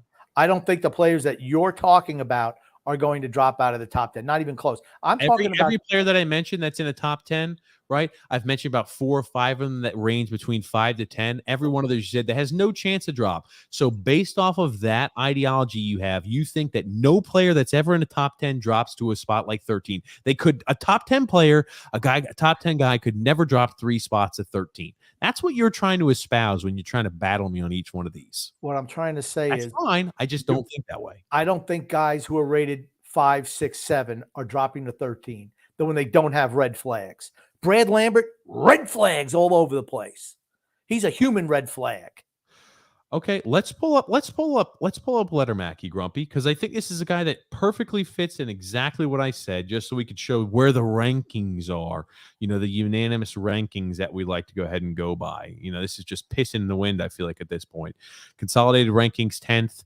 He's got Lettermacky, 18th on Elite Prospects, 12th on FC Hockey. McKenzie has him at 8. McQueen's Hockey, 9th. Craig Button is 9th. For European skaters, NHL Central Scouting has him at 6th. Sportsnet, 10th. ISS Hockey, 8th. Recruiting Scouting, 8th. Dauber Prospects, 11th. Draft Prospects Hockey, 8th. Smart Hockey, 14th. Puck Authority, 19th. So you're looking at a guy that for the most part is between the 8 to maybe, you know, early selection, 8 to 10 or 11 early double digits. That's a guy who could fall to us. That's why I'm mentioning him in name. You don't think it's possible, just in case there's a weird coincidence that he could fall to us, because I just will have a shit-eating grin on my face draft night if that happens. Again, I think at times, right, he doesn't get involved much in transition. That's, I think, something that could lower him a little bit on the draft boards. Again, he has a lot of shots. He's one of those volume type of guys. Registers a lot of shots from everywhere on the ice, whether it's from, you know, low danger chances, high danger chances. That son of a gun throws the puck towards the net anytime he's got it, which is always a good thing, right? Got to put the puck on net in order to score. Low pass completion as well. That's something that you're looking for, at least when you're looking at the analytics side. Didn't complete a high percentage of his passes. He's got a lot of potential, though. He's got the vision. He can handle the puck well. He's got the hockey IQ. Could be a little more physical, though. He's a goal scorer. He's a sniper. He's a goal scorer. Yep. That's what he is. So he's not going to be a passer. He's going to be a guy who shoots the puck. I'm just telling you where he needs room for improvement. That's all. Okay. Well, you know what? Everyone has room for improvement. He's a goal scorer. His job is to score goals. We had a guy like that with Oliver Wahlstrom. We had a guy like that. Again, a guy who's taken a while. A guy who's taken a while to develop. A guy who's a goal scorer. A guy who struggles a little bit away from the puck. A guy who struggles a little bit skating. A guy who struggles a little bit distributing the puck. A guy who struggles a little bit there with his passes occasionally. That's exactly what Oliver Wahlstrom is. Just bringing him up, right? Not saying he's Oliver Wahlstrom. Those are the areas that Oliver Wahlstrom needs to still improve on to this day. Those are the items that Leckermacky needs to improve on as well. Would you say Alexander Ovechkin is a great passer? No, he's a freaking goal scorer. Are you comparing this kind of freaking Alexander Ovechkin? I'm just saying that to say, well, he's not a great passer. Yeah, because that's not his game. He's a sniper. He gets a puck on his stick and he shoots it. He's not a playmaker. He's a goal scorer. He shoots the puck. He at a high level. That is his skill set. He's not going to change. He's not going to turn into Wayne Gretzky. Don't even say that. He's a scorer. He's closer to Ovechkin than he is to Gretzky. I'll just put it to you that way. He's a goal scorer. He shoots the puck, trying to score goals. Who am I closer to, Grumpy? Am I closer to Wayne Gretzky or Ovechkin, Grump? You're closer to Eyes on Isles than you are to Central Scouting. Oh, you fucking. Oh man, Grumpy. Just in a time period where they have bad news too. You can't. You're doubling down on them, Grumpy. Don't do that. Anyway, let's go ahead. We got an ad to read here too. Let's get to the ad. So I talked about it, a few of the guys who I'm interested in that selection, who I think could possibly drop, why they could drop. Grumpy trying to shoot every single player down. I just can't wait.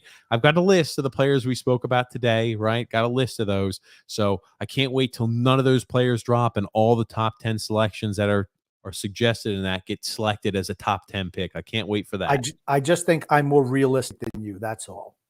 The NHL is one of the drafts to where teams go fucking ballistic all over the board. Once it's outside the top 5, you see players get drafted that are supposed to be spotted at number 17, 18, or 19 as a top 10 pick. And you see guys that were supposed to be top 10 selections sometimes last to 17 or 18 because they don't like this, they don't like that of the player. He's too small. They didn't like the way he sneezed. NHL's like that, where players are very, their selections are very fluid, based off of who they are and how they interview with teams and how they perform, whether a team likes them or not, scouting wise. Just watch the Central Scouting rankings and how those guys go. I wish they combined them. I really wish they did. But you watch Central Scouting, they're going to go 1, 2, 3, 4, 5, 6. That's what they do every year. All the teams use Central Scouting. That's what they use. Just telling you. They don't use their scouts that go out and watch the games. They just pay for a subscription of $99 a year to go ahead and get Central Scouting. Don't even need to worry about having the scouts sent out. We could save a lot of money in that area and department. I'm going to tell you what. Arizona, get rid of the pro scouts. Get the Central Scouting. That's going to help you cut down the budget. You do find teams that go off the boil, like the Islanders, because Central Scouting had Simon Holmstrom rated as a late second-round pick, and they picked him in the first freaking round. How's that turned out for you? Where the guys who they had ranked right where they should have been have all produced in the NHL. That's what happens when you go off the board. It's like you're acting like Central Scouting never made a mistake, which is just ridiculous. I'm just saying that's how teams draft players. That's all I said.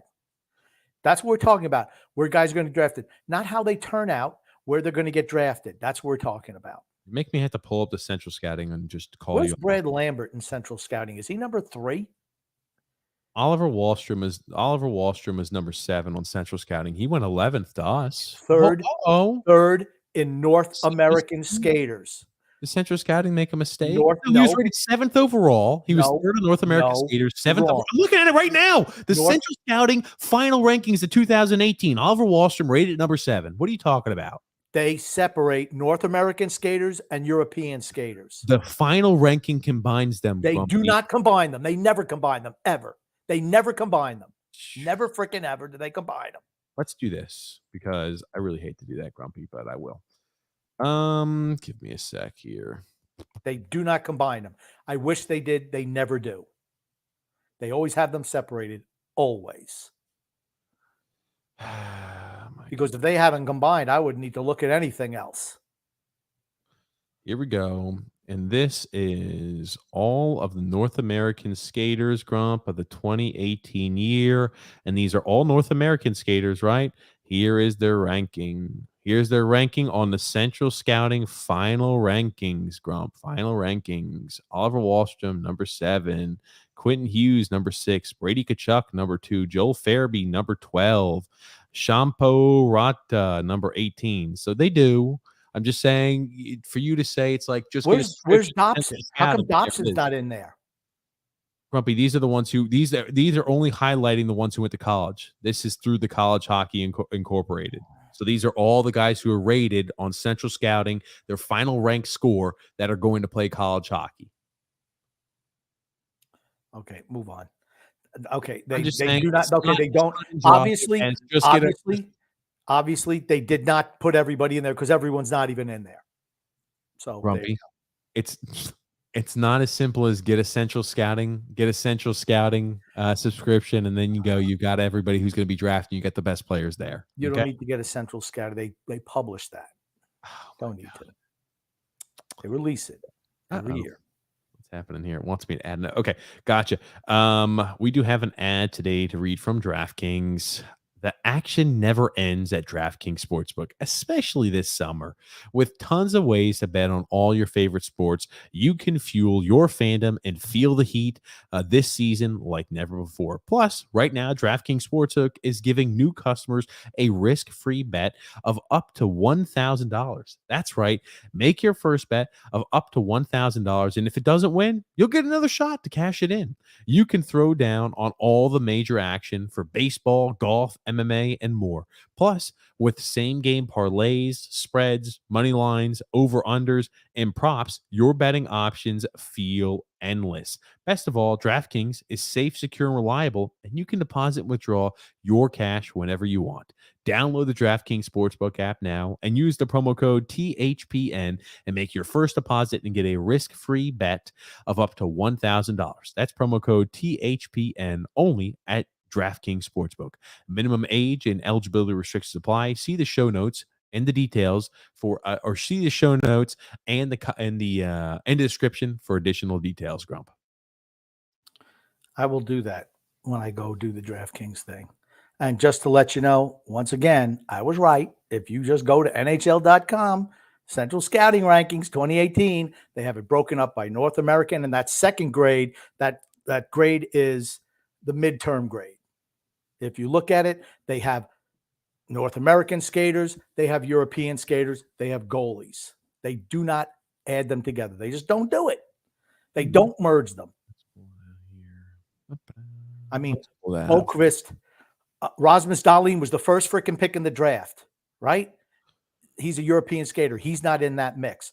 Adam Boquist, Vitaly Kravchuk, those are all guys who went before any of those. They were all ranked higher than Oliver Wahlstrom. North American skaters, Noah Dobson. Oliver Wahlstrom was the 7th ranked North American skater. But if you add those other guys in, he's like number 10 or 11. I mean, that's Grumpy. There is a final list, Grump, and I do not. Here's the thing. I'm looking at it. I just had it pulled up. I'm looking at it right now. If I could post it up here, I'd make you look like a fool. Oh, well, I guess I'm glad you don't. We're just gonna have to live. We're just gonna have to live and live in curiosity, Grump. Okay. Anyway, let's get to some comments here. Got a lot of comments to go through. And let's see. And you know what? All this is probably a moot point because the Islanders are going to trade that first round pick for the rights to Ken Danico. The rights to Bobby Orr. No, Ken Danico. It's got to be Ken Danico, huh? Somebody from the old time Devils, and Valerie Zelapukin and maybe Sergei Brelin. Throw him in too. There it is. Matthew is saying, "Good evening, gentlemen. Sorokin won save of the year." Grumpy, were you aware of that? It was against Panarin. It was against Panarin. Do you remember that save? I do remember it. It was outstanding. I don't have it. I don't do any of that stuff. So I'll pull it up. Grumpy, give me a sec. Yeah, save of the year. Voted by the people. People know. They know. Power the stick. Oh, man. Let's watch this again here. Look at that. Oof. Boom. Caught it there with the stick. I mean, it is an outstanding save. That's one of those highlight reel saves right there. Oof. Bam. I mean, tremendous. Athleticism, second to none. He's like a freaking cat back there in net. Yeah. He for certain is. Let me get out of that there. Anyway, got additional comments here. James F says, "Hey guys, watching the Yankees smoke Cleveland 6-1. Serious note, TJ. Mets 2.5 games up on Atlanta. Time to panic? No. No. We're getting Max Scherzer back as well as DeGrom back here in short time. So I'm not concerned. Scherzer's coming back this week. Yes, I did see Tuesday, I believe. Yep, and I know Hill's pitch, but I know after the All-Star break we expect DeGrom back. Paul W. says, hi, Islander fans. Johnny Hockey to the Islanders, says Paul W. In my rosterbation issue, that's who I'm picking. I don't like how you call it a rosterbation issue. Because it's like an issue. I'm sorry. About roster. It's just, hey, it's my dream pick. It's not going to happen. George P. said, the only draft I expect is the cold ones. Islanders Kool-Aid will pour, thinking any picks will have an immediate impact. And they never do. Oh, good gracious. And Michael B. says here, it's been a minute since I've made it for the start of a show. Just popping in to say, I appreciate your work. Thank you, fellas. Thanks, Michael. I appreciate that. Appreciate the kind words. Scott L. says, since they lost out on Fiala, who should have been who should have been option C or D? Can you see Lou really pursuing either Gadreau or another top scorer, or will Lou sit and do nothing as usual? I think it's going to be same old, same old. We're not going to do anything. If he makes a trade, it'll be for defenseman. Let's be honest. A left-handed defenseman is a bigger need than a scorer on this team. It just is. I mean, right? Would you not agree with that, TJ? A puck moving. I think both are. Okay, but you need a puck moving left-handed defenseman. Right now, you got holes all over your defense. Green and Chara gone. You need another defenseman, period. You just do. I think both have to be addressed. I think it's an unsuccessful offseason if both aren't addressed. I think both are unbelievably huge needs. I think that both have dire consequences if not addressed. If we had to field a lineup to play tomorrow, we don't have enough defensemen in the organization. Just don't. That's my point. That's why that's more important, in my opinion. Jeremy Ford said, are there any players that scouts are saying could be picked in the area of 13th overall that you would not want the Islanders to take? TJ's Kevin Korchinski, and mine is that useless dog. I don't like Korchinski. I don't like Matt Chuck. I don't like Geeky very much.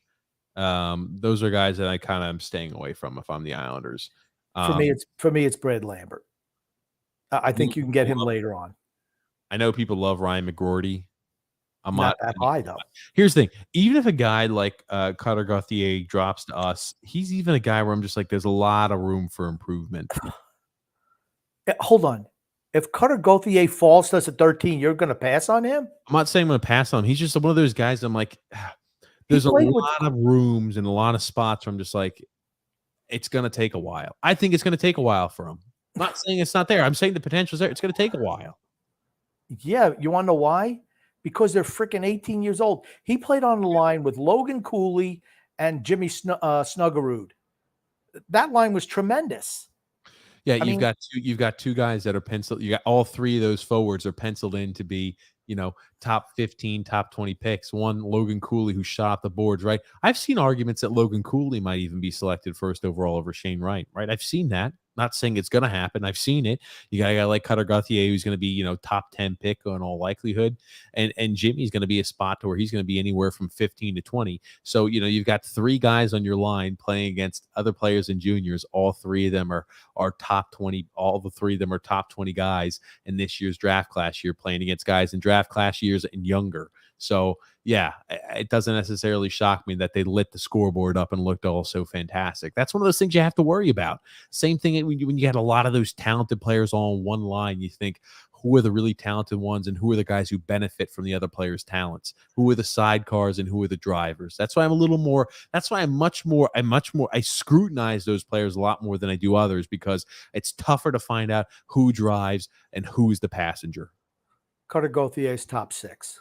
He won't last past 6. There's no way he gets a 13. No way. No way. Okay.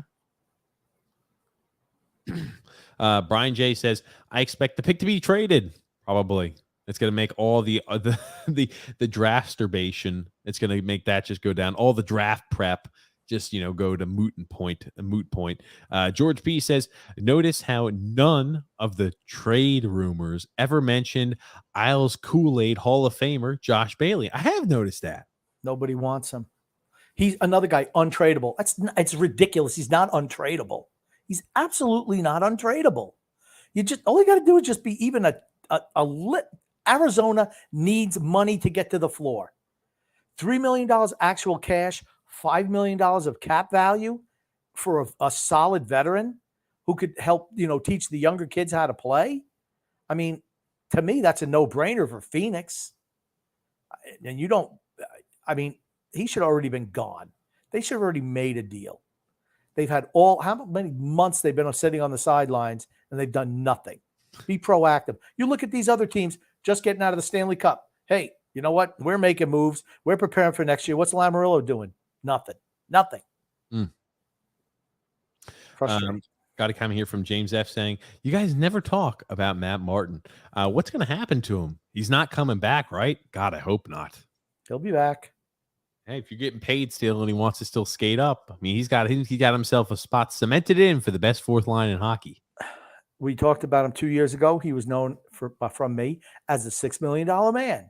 Signed for 4 years, 1.5. So I called him the $6 million man. We can rebuild him, except you couldn't rebuild Matt Martin. They were using used bionic parts. So he is what he is at this point. Now he's the $3 million man. 2 years to go. Thank you. I don't know what the hell that had to do with the answer to the question, Grump. But yeah, we haven't talked about Matt Martin. He hasn't been worthy of a discussion. I was about to say, I don't like to think too much about the only thing. We don't even see him too much. He's just not even a contributor at this point on the team. He's just a guy who literally eats minutes. That's the best thing I could say about him. He eats minutes on the ice. He was another bad contract extension signing. That's what he was. Drew L says, I tell you guys, a Florida thing that just happened. I came home from picking up dinner and a poisonous frog was just lying on my doorstep. I had to lightly kick it away because it wouldn't move. You didn't want to go ahead and touch it and catch that shit on your hands. Go, yikes. Man, never fun. You know what? I couldn't even tell you what a poisonous frog looked like. Usually very colorful frogs. Oh, I thought maybe he had like a sign. Don't touch me. I'm going to mess you up. No, they're usually very bright. That's how they try to scare away the predators. Jeremy F says, who are you guys thinking about the second and the third rounds that you're hoping are still going to be available? Grump, have you done research that far? No, I've not gone that far. Okay. We're only doing day one of the draft. So we're not doing all the other days, huh? Absolutely not. I can't do that. What do you mean? First of all, the picks come too fast. They do the whole next round is like in 45 minutes. The whole last six rounds are done like in just 6 or 7 hours, and you can't even keep track of them. And we don't even know half the guys. Let's be honest. Come on. So there are guys I am looking at. Now, here's the thing. When I'm talking about this, it's tough because the Islanders are at the very, very tail end of the second round, right? That is the thing that bothers me. The Islanders might be able to trade up in the second round depending on what they do. I like a guy like Ivan Miroshnichenko. You know what we're talking about, Grumpy? The guy who wound up having Hodgkin's lymphoma, who was projected originally as one of those top 10 picks. They said he looked sluggish this year, didn't play well. They found out he had cancer. So he's a guy also from Russia that could drop. So that's a guy like Ivan Miroshnichenko. He's a guy I could see dropping. He's a guy I'd be interested in. Matthias Havland. He's a guy, he's a defenseman. He's a smaller guy. He's a puck-moving defenseman, has got high offensive acumen. You talk about one of those puck-mover types, the way the league's going towards. He's a guy I'm interested in. There's a few that had on here. I mean, what I look for in the later rounds is Ryan skating Chesley. ability and, for us, offensive talent. Ryan Chesley, defenseman, young defenseman. He's one of those guys who's a project player. He's a guy that second or third round pick for a guy like Ryan Chesley. I'm all on board for. He's got his skating ability is good. Young defenseman. He's a big defenseman. He's a leader out there. I think he played, if I'm right, maybe he was in a U.S. development program, but he's a guy who skates well. He's a guy who's very, very agile. And again, another one of those big defensemen who are agile, makes good decisions on the puck, can improve a little bit on the defensive side as all young defensemen can. He's a guy that I would be interested in looking at for a second or a third round select. And Danny Zuko from Greece? Oh, no. Greece is the word. And he's in Lincoln. I think is in Lincoln. He's a forward. He's a guy that I like there from the OHL. He's younger. He played well. He's a guy who's one of those. He's one of those blood and guts. He's kind of like a middle six type of guy. He's not somebody that's going to light scoreboards up. But if you're talking about a guy, every team needs middle six guys. That's a guy who I think could be one of those middle six type of players. I mean, there's a few guys, and some guys I'm more excited about than others. But as we get closer to the day, there may be guys who fall, maybe guys who jump. Ryan Chelsea's a guy who I like, though, as a defenseman there. If they're available second, third round, I think that's a guy. He could be available around the late second round pick. Ivan Miroshnichenko, he could be, he's I assume, if not the late first round, he's a guy who's more of an early second round type of pick, unless he just falls off the board due to the cancer and due to the Russia and Ukraine conflict. Well, that's what they say. All the Russian players are falling because of that. Do you really think that's going to be the case? Some GMs are just saying they've taken Russians off of their board. I mean, just think about that, right? Hey, Lou has not shown a fear of Russian players before others. He was one of the first individuals on that, Grumpy, when he brought those two guys over. Yeah, Fetisov and Kasatonov. But I mean, that's the whole thing. So maybe you get a bargain bringing over some Russian players. Like I said, they're not going to be at war forever. It's just not going to happen. Yeah. So the kids don't control the young. Okay, an 18-year-old kid who plays hockey is not controlling what's going on there. That guy's primary objective is, how can I get drafted into the NHL? How can I play professional hockey? That's what he's trying to do. Matthew S says no on Mcdonough. Could not agree more. George P says now Grumpy. He is old enough and slow enough. Gosh darn it. Isles Kool-Aid loves him. Talking about Ryan McDonough. Yeah, I just, like I said, he might be okay for a year, but he got 4 years left on his deal. I mean, that's not what, at 6.75 per. I'm sorry, that doesn't work. You got to stop doing that. You got to stop bringing in guys who are in their mid 30s on huge contracts. It's just dumb. You want to know why we're talking about, all we can do is move Beauvillier or Wallstrom or Ratu? It's because your team is bloated with guys in their mid 30s on long-term contracts, making too much money and no production. You got to stop that.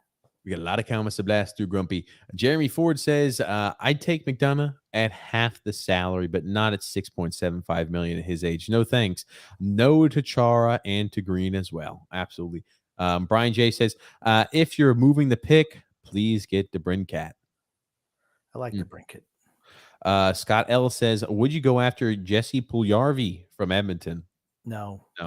Guy who never really lived up to his draft selection, a guy who never really lived up to what prospect or where they had drafted him, and a guy who only really started to perform when he played alongside Connor McDavid. That's not a guy. We don't have a Connor McDavid on this team. So I worry about production, a standalone production on his own. Agreed. Michael W. says McDonough had a mangled finger from a block shot. Doesn't affect his ability to skate, though. But I know what you mean. Maybe it affected his stick handling. Maybe it affected his, along the boards. That makes sense. But, man, he just looked old and slow out there. Mary Lou said, would Bobby Orr have fit in well with Noah Dobson? Nope. Veritas Invicta says Yankees go for 60 wins at the halfway point. Going for 60 wins at the halfway point. They got it, too. Jeff Sobel says here, agree. The Islanders need to be creative. There are some contracts that need to be cleared. Bailey, Varlamov, and yes, I said it last show, Anders Lee. Yes. And they can all be moved. Matthew C. saying, what's up, Grump? What's up, Matthew? John Smith saying, Bailey should be the first to move. I hope so. I don't care if he's first or last as long as he's gone. Friend of the show, Brandon Gaines, said here that he expects maybe to Buffalo. I don't know where he's got to go, but get him the heck on out of here. Goodbye, Josh Bailey. Why would Buffalo want him? I guess maybe to teach younger players. Leadership. They got a lot of young players on the team. George P. said here, the only way that we're moving these players is by packaging picks. I disagree. I don't think so. Yeah, I don't think we're going to have to. We're going to get picks for Varlamov. Maybe Josh Bailey's neutral. We don't have to give up much or don't get back much. I'm just hoping we don't have to give up a lot to get rid of him. Maybe we can even get like a 6th or a 7th round pick, something like that for him. Anything else is cake. But getting him off the cap is the biggest thing for us. There's one thing that's really bothering me. And we could talk about tomorrow if you like. I just saw that the NHL is going to raise the salary cap $1 million a year for like the next 3 years. They just said they made the most money ever this last year. And I just have a problem with that, how it's bad they're screwing the players. Phil said it's a split 50-50. The reason why, and again, like, here's the way I look at it. He said, well, technically that year when COVID happened, the salary cap should have been 55 million. So I'm like, well, these years that they're way above that, and they're going to continue to be way above that because inflation's still soaring, they're still going to come out on top for the next 3 years if they only raise it $1 million a year. Anyway, no point of harping on that too much. Brian J says, how can we have an increase? Give him Komarov and Eberle every year. Talking about Matt Barzal. Right. You put him with the wrong type. You put him with players who don't fit his style. But like putting me and TJ on his wing. He's not going to produce then either. Well, maybe with me, but certainly not for TJ.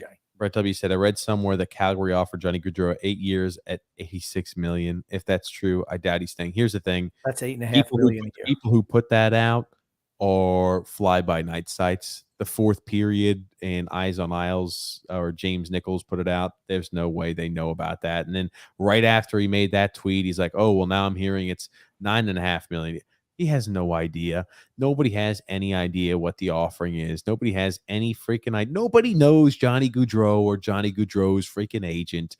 Here's the thing. They're making a push for him. Will they get it done? Who knows? But anytime you see a specific dollar amount, they made an offer of this much to him, and it hasn't been like circulated out there by every mainstream site out there. It's probably just bullshit. Just being honest with you. So that's why I don't get involved too much on that area. D-Cut says we have an 80-year-old general manager getting creative. to him is honey mustard on a sandwich instead of Gluten's brown mustard. And David Cutler, alias D-Cut, is a member of Isles Misery Rated R, the leader. And he's right. He's not half wrong on that. Well, I like Brian J because he knows D-Cut's a fan of Barry Trotz. Brian J says, screw Barry. I'm glad he got fired. So am I. Unprovoked Brian J. Here's the thing. He had to go. He was not the solution. I'm not saying Lamoriello is, but Barry absolutely wasn't. Barry served his purpose. Brett W. Yeah, he did. Brett W. says, Bellows at least can shoot, unlike Leo Komarov. Absolutely. True. Frances, you're right. Grumpy. D-Cut says here, Barzal is like Nuke LaLoosh from Bull Durham. $1 million talent and a 10-cent head. I disagree totally on that. Totally. Give him somebody who can actually skate on his line and watch him take off. I do like this one here. Brian J says Barzal and Johnny Hockey would be dynamite. 100% agree with that. Dynamite. Drew L says I have a feeling Gaudreau will want at least $10 million a year. I mean, he put 130 points this year. That's what I said.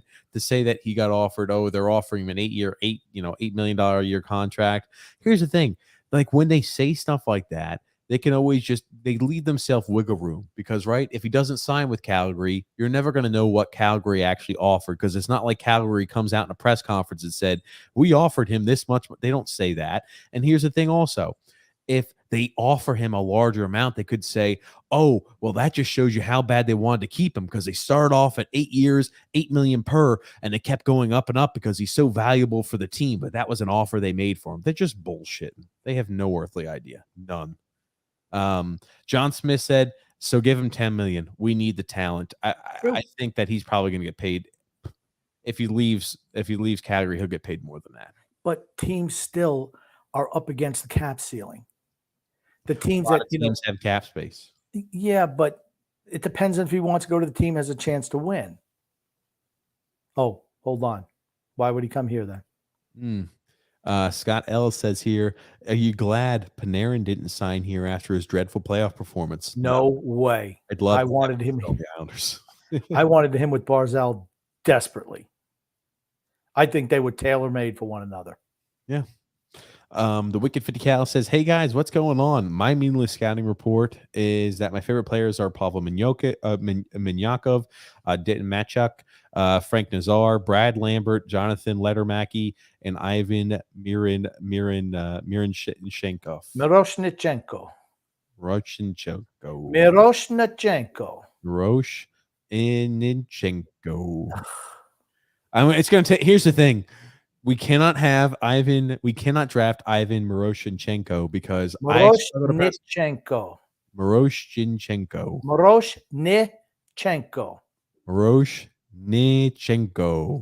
God.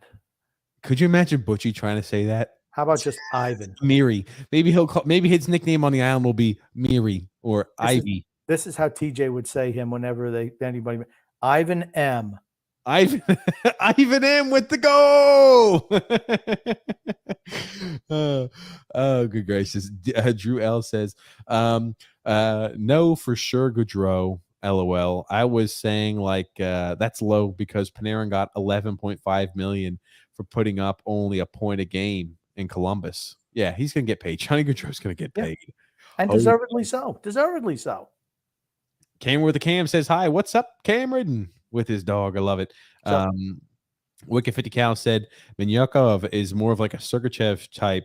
Matchuk is a Shea Theodore type. Nazar is like a Jack Hughes type. Lambert is like a Dylan Larkin type. Lettermacky is like a Kyle Connor type. And Ivan M is like a Tarasenko type. Lambert is like a Simon Holmstrom type. Miroshnichenko. Miroshnichenko. Miroshnichenko. Miroshnichenko. Miroshnichenko.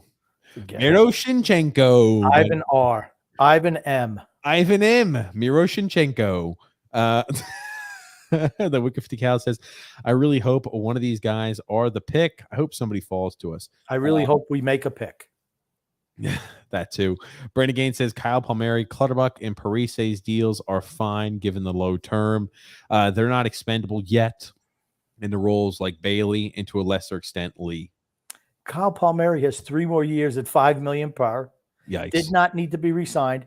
Cal Clutterbuck 2 years. Why? He's finished. He's 35 years old. Zach Parise, okay, he was okay. But again, these are guys, you keep on bringing back veterans. I realize Parise's deal wasn't that much. But the whole thing is, what it does, it also means that any younger players have no shot of making the team. It means you're going to be sitting Wallstrom, or you're going to be sitting Bellows, or you're going to be sitting, Ratu, for instance. I mean, stop signing the over-the-age veteran. Just stop it. Gotcha. Michael M saying, hey, what's up, Michael M? TJ and Grumpster. David D saying, happy 4th of July weekend, guys. Yeah, absolutely. Happy 4th of July weekend. Hopefully, we have an active offseason and not a quiet one. Yes, David, could not agree more. George P says, notice how TJ's core is 3 players. Okay, when we talk core, Adam Pelech is part of the core. Ryan Pulock is part of the core. But I'm talking about players, young players you build around. That's what I was talking about, George B. I don't consider Adam Pelech or Ryan Pulock young. Realistically, you have 6 or 7 guys. Everybody else is disposable. Brock Nelson is part of the core as much as Grump doesn't like it. And that being said, moving along. Brian J says, last place this year, book it, says Brian J. Ooh, and I can't wait for the really cheap tickets, says George P. Aren't they really cheap now? Matthew C says, I'd love to know Lou's plan. Drew A saying, Lou, a lot of comments, buddy. You want to keep okay, but I mean, here's the thing. Something like that, it's just a quick quip. So would he. He'd like to know his plan too. I don't think he knows it. Okay. Drew L says, you know what? I'm not going to lie. It feels good to eat vegetables for the first time in a month. I was wondering how those early mornings. Oh, my God. Yeah, I got to eat some vegetables, man. You're going to catch scurvy. Come on. More comments. Michael, I'll let you read them, Grumpy. I want Johnny Gadreau. So do we. I think we should trade Miller from Vancouver. No, he's not. That's no way. Sorry. Read the comments so people who are listening to the podcast know what you're saying. Jesus. David DeJesu says, I think we should trade from JT Miller from Vancouver for next year's first. No way. Bavillier and Casper the Ghost. No. There's D-Cut. Islanders Misery Radar keeps it real. No pom-pom fans in our group. There you go. I already gave you a shout out, D-Cut. There's 2 today. Drew says, I'm going to use the NBA as an example for this Anders Lee can't be traded talk.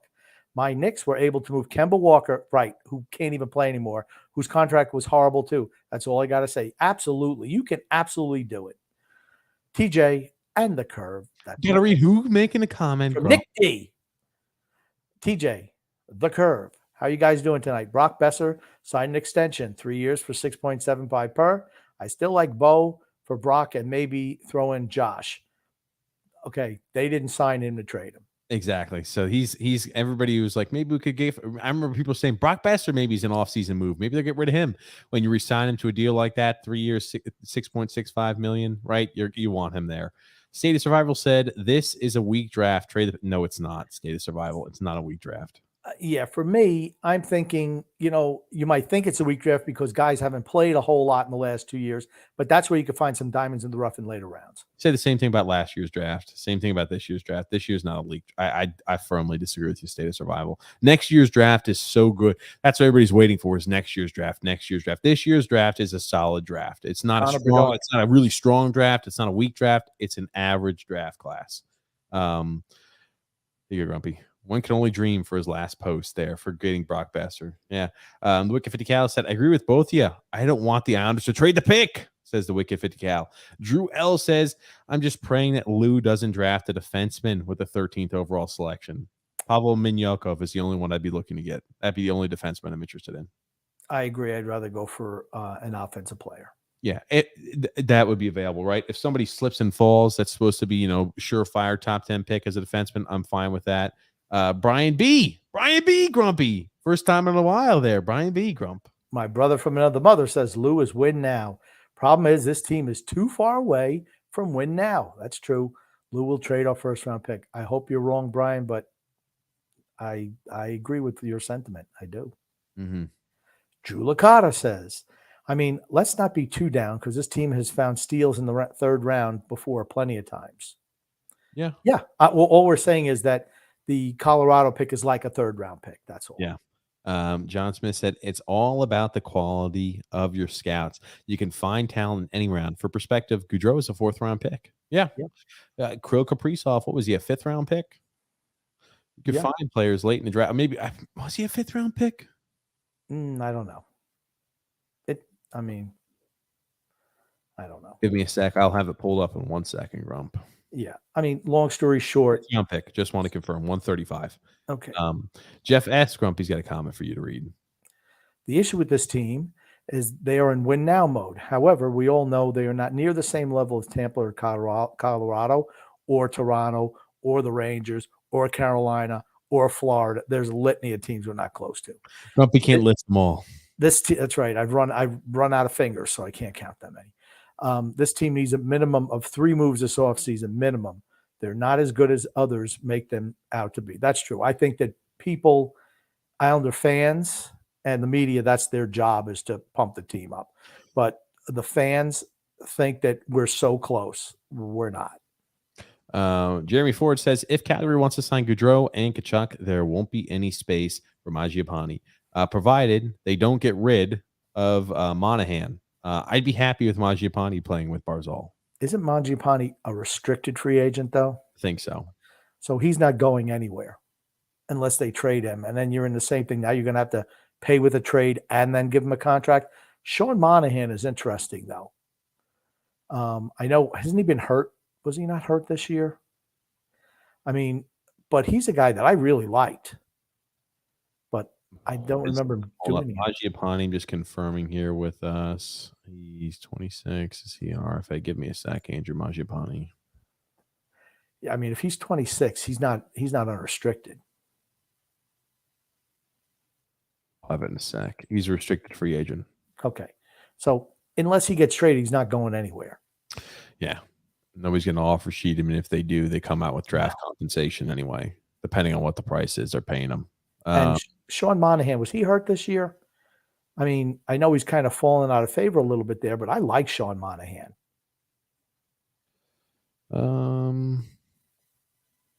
Played 65 games, had 23 points. Yeah, it seems like he's kind of fallen out of favor there, kind of went backwards. His production, I was about to say, 50 games played in 2020-2021 season, 28 points. In 2019, 2020, he had 70 games played, 48 points. Again, nothing like the earlier portions of his career with Calgary, where he put 62 points, 63 points, 58 points, 64 points, 82 points in 2018-19. Every year after that has been, woefully underperformed. Yeah, and you got to wonder, I'm like, why? I don't know. 25, 26, 27 are the worst years of his career. It's weird that at the age of 19, 20 years old, he was performing better than he is now. Causes question, that's for certain. The Wicked 50 Cal said, Geeky isn't, or for me, isn't the greatest either. I've also heard his skating is his biggest weakness. Yeah, the skating is the big thing for him. Not interested. Wade Flaherty says, I love the podcast. Thanks, Wade. I appreciate it. We appreciate it. When did you both become Islander fans? And what was your favorite memory as a fan? I'm going to let you tackle that first. Favorite memory of a fan. I've been a fan since 1971. First memory was beating the Boston Bruins 11-9 in the Boston Garden in the inaugural season. Favorite memory, Bobby Nystrom scoring a cup-winning goal. Ted Nystrom, he scores. The Islanders win the Stanley Cup. You've been an Islander fan, you said, since inception, correct, Grumpy? Yep. Been an Islander fan. Ooh, man, I'd say it started heavily following. 72 is when they started, but when the team was announced, 1971. I probably heavily started following maybe in maybe 04, 05, 15, 16, 17 years ago, something like that. And I've been watching, and again, we went through those dark time periods. Favorite memory, it's going to just show you the recency, but it's not recency bias. It's just because we've experienced so many hard times since I've been a fan. It'd have to be, the most recent renaissance for the Islanders, where they made back-to-back Eastern Conference Finals. Those are probably the high points for me as a fan. Is that the Wade Flaherty? Yes, that's the Wade Flaherty, Grumpy. Okay. Mr. Jamspan says here, O'Reilly was a bad skater. Yeah. Got to think we pick Lambert if he's available. I like Minyukov as well.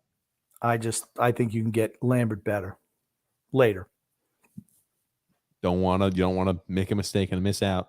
Wade Flaherty says Seth Jarvis, who was picked by Carolina not long ago, is already in the NHL, Grump. Yeah, those are teams who draft well. We don't. It's been a long time since we drafted well. Long time. We've had picks. What do you mean? A long time since we've drafted well. I'm just saying.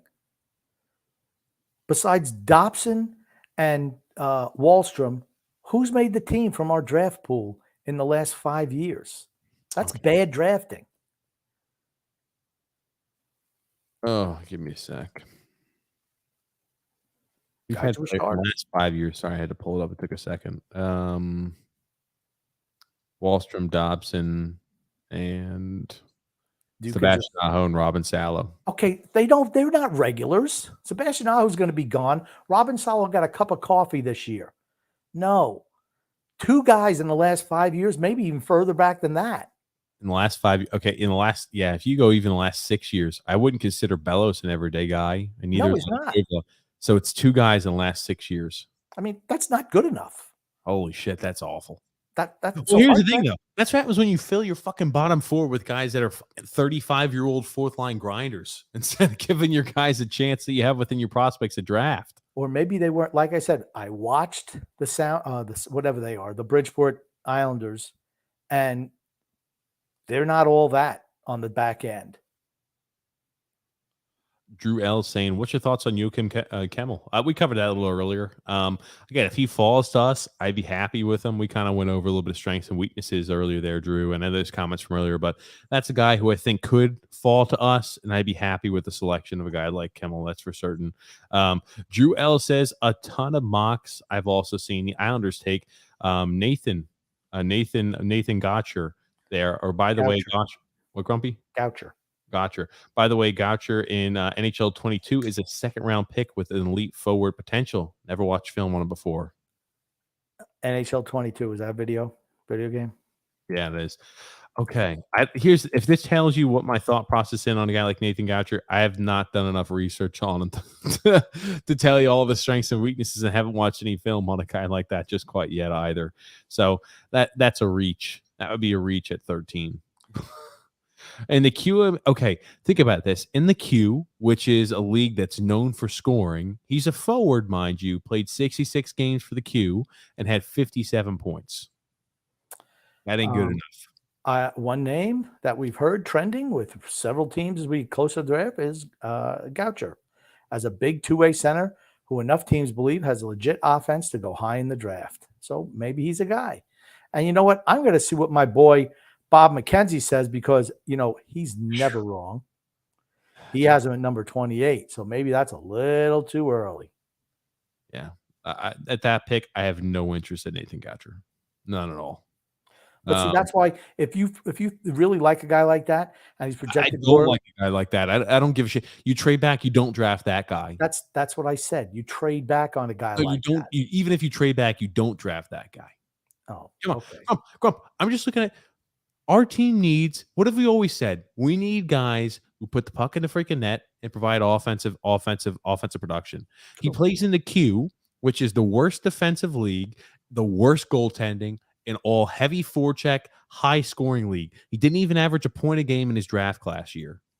He's playing in the Q. He's not playing in the Ontario Hockey League or the WHL or anything like that. He's playing in the Q. Okay. Well, I'm just saying, if that's a guy that, you lock in on, you don't pick him at 13, you drop down. Now I'm going to have a homework assignment. I never would have expected the Islanders to select that guy here. So let me do some research. But he's not, even when I was looking second round pick, it's not a guy that I've done a lot of research on either. And it's not a guy that immediately popped off the board for me. Ponyboy Curtis says, boys, I got to tell you how much I love you guys. Y'all go live minimum 6 hours a week talking just Islanders hockey, and not to mention the general sports podcast. I appreciate that, Ponyboy Curtis. Thank you. Yes.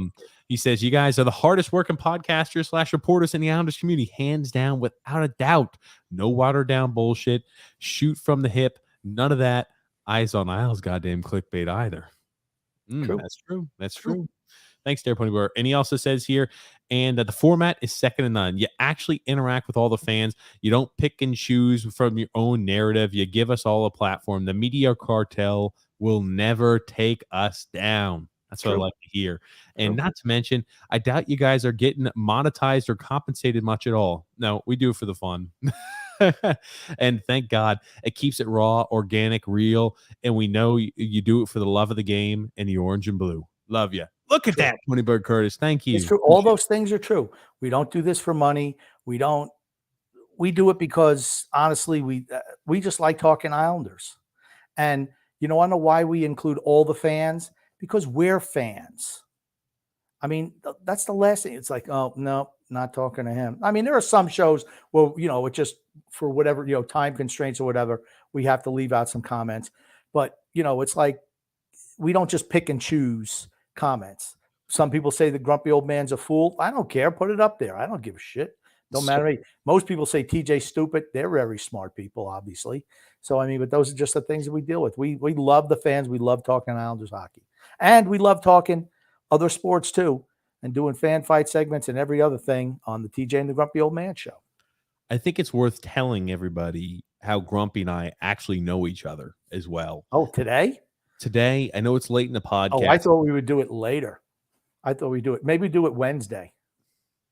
Okay. I was just going to spill the beans, but right. Well, we want to get it done before we have actually, guests on the show to kind of go through how we know each other and everything of that nature. That's why I'm like, we're going to start having guests on as soon as the NHL draft's over. And, Wednesday, things could be one thing to the next if it's a big hockey day.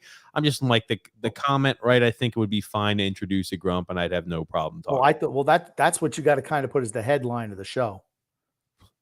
Well, the headline of the show is the NHL draft. It's not. That's what I'm saying. Maybe we do that Wednesday. Maybe we do that for Wednesday. The NHL draft's the day after. Why the hell would we make the headline of the show how Grump and I know each other? I'm just saying. Okay. I think that should be a headline. Okay. I guess Grumpy wants me to wait. Whatever. I thought it was apropos based off the comments, but that's fine. Grumpy wants to wait, so we'll wait. Different Minds says here, McKenzie and Heiskanen, Patrick and Heischer are in above Makar. What a year. But what does he do? He goes by what the GMs tell him who's going to get picked where. That's why he's so accurate. And that's what we're doing today. Who's going to be available for the Islanders? We're not going to say who's going to wind up being the better player because we don't know, because they're 18-year-old kids. Okay, quick, Cumbie. A lot of comments. Got to keep it quick, man. You said let's keep around 2 hours. We're at 2:15. We still have comments to go through. No, Okay, Nick D says double down Bob, on the second point Nick you D made says, earlier. Quiet. That's what I mean, dude. Nick D says Bob McKenzie is an NHL god for the NHL and TSN. Other than grapes, Bob McKenzie is probably one of the greatest at his job. He's 100% right there. And Nick D says, once again, Grump, I mean curve. You're right once again. Thank you. Okay, Grumpy, come on. Jeremy says there would have been some foul scouting going on ahead of the Isles for the Golden Goose to land in their lap. Kravchuk and Hayton helped the Islanders land Dobson. It can happen again. Mm-hmm. Yeah. We haven't seen John in quite a while. If not for my Russian factor, Yurov would be a nice selection. And then John says, I've seen 16. McKenzie has him at 16. Mr. Janspan said, which other Islander played for the Thunderbirds? This guy named Matt Barzal did. And just like Matt Barzal, guy who's a really quick skater, guy with a lot of creativity, a guy with good puck skills. Kind of reminds me of somebody, doesn't it? And he's going to be playing for the same juniors team that he did. Huh. Well, I used to play for the Thunderbirds, Connecticut High School Thunderbirds. No, the Seattle Thunderbirds. That's what I said. The Seattle Thunderbirds. I'm sorry. Drew S. said, here's the grumpy old man's draft analysis. Don't know who that is. Can he skate? Number one most important thing. Oh, man. Yeah. Oh, Brad Lambert. McKenzie has him at 16. That is. Mr. James said the Islanders' MO in the draft has been to take previously highly rated players who drop in their draft year. Barzal, Holmstrom, Ratu, etc. Barzal doesn't count. Holmstrom and Ratu do, because that's this regime. Yeah, he was ranked in the 40s and 50s. Mr. Jansman said he was rated much higher the year or two before his draft. He dropped because of injuries in his draft year. And maybe because he sucks. That's why he really dropped. Drew L said, he also played under 20s. He sucks. He sucks. He wasn't even playing in the Swedish Elite League. He was playing 20s his entire time. He's horrible. He's the worst draft pick I've ever seen. For a first round pick, he's abysmal. He makes me wish for Griffin Reinhart. That's how bad he is. Okay, Grump, you got more comments to read. Drew Licata says, I don't know. I've been vouching for this team to draft Lambert since like January. I've given up on that. And with the 13th pick, the New York Islanders select Josh Bailey Jr. No, Drew, incorrect. They've already done that with Simon Holmstrom. Roe Gamer says, Islanders suck. I just joined. Give me good news, Grumpy. Good news is Lou Lamoriello is close to retirement. As the days grow long, as the days continue to pass, Lou Lamoriello gets closer and closer to retirement. Drew L's got a comment for you to read, Grump. Oh, Grumpy, by the way, I'm doing an Islanders franchise mode right now. Shane Wright is on my second line. There you go, Shane Wright. Wade Flaherty says here, Grumpy loves Simon Holmstrom. I can't wait until he's on the line with Josh Bailey, Grump. I think he's going to take Josh Bailey's place. So the shit line continues for 20 some odd years. Terrible. I mean, just they are similar players. Road Gamer says Grumpy knows his shiz. He makes me not want to bet and light off fireworks. You guys were both right last year. Wallstrom's power play first line player. That's where he should play. Barry ruined his year.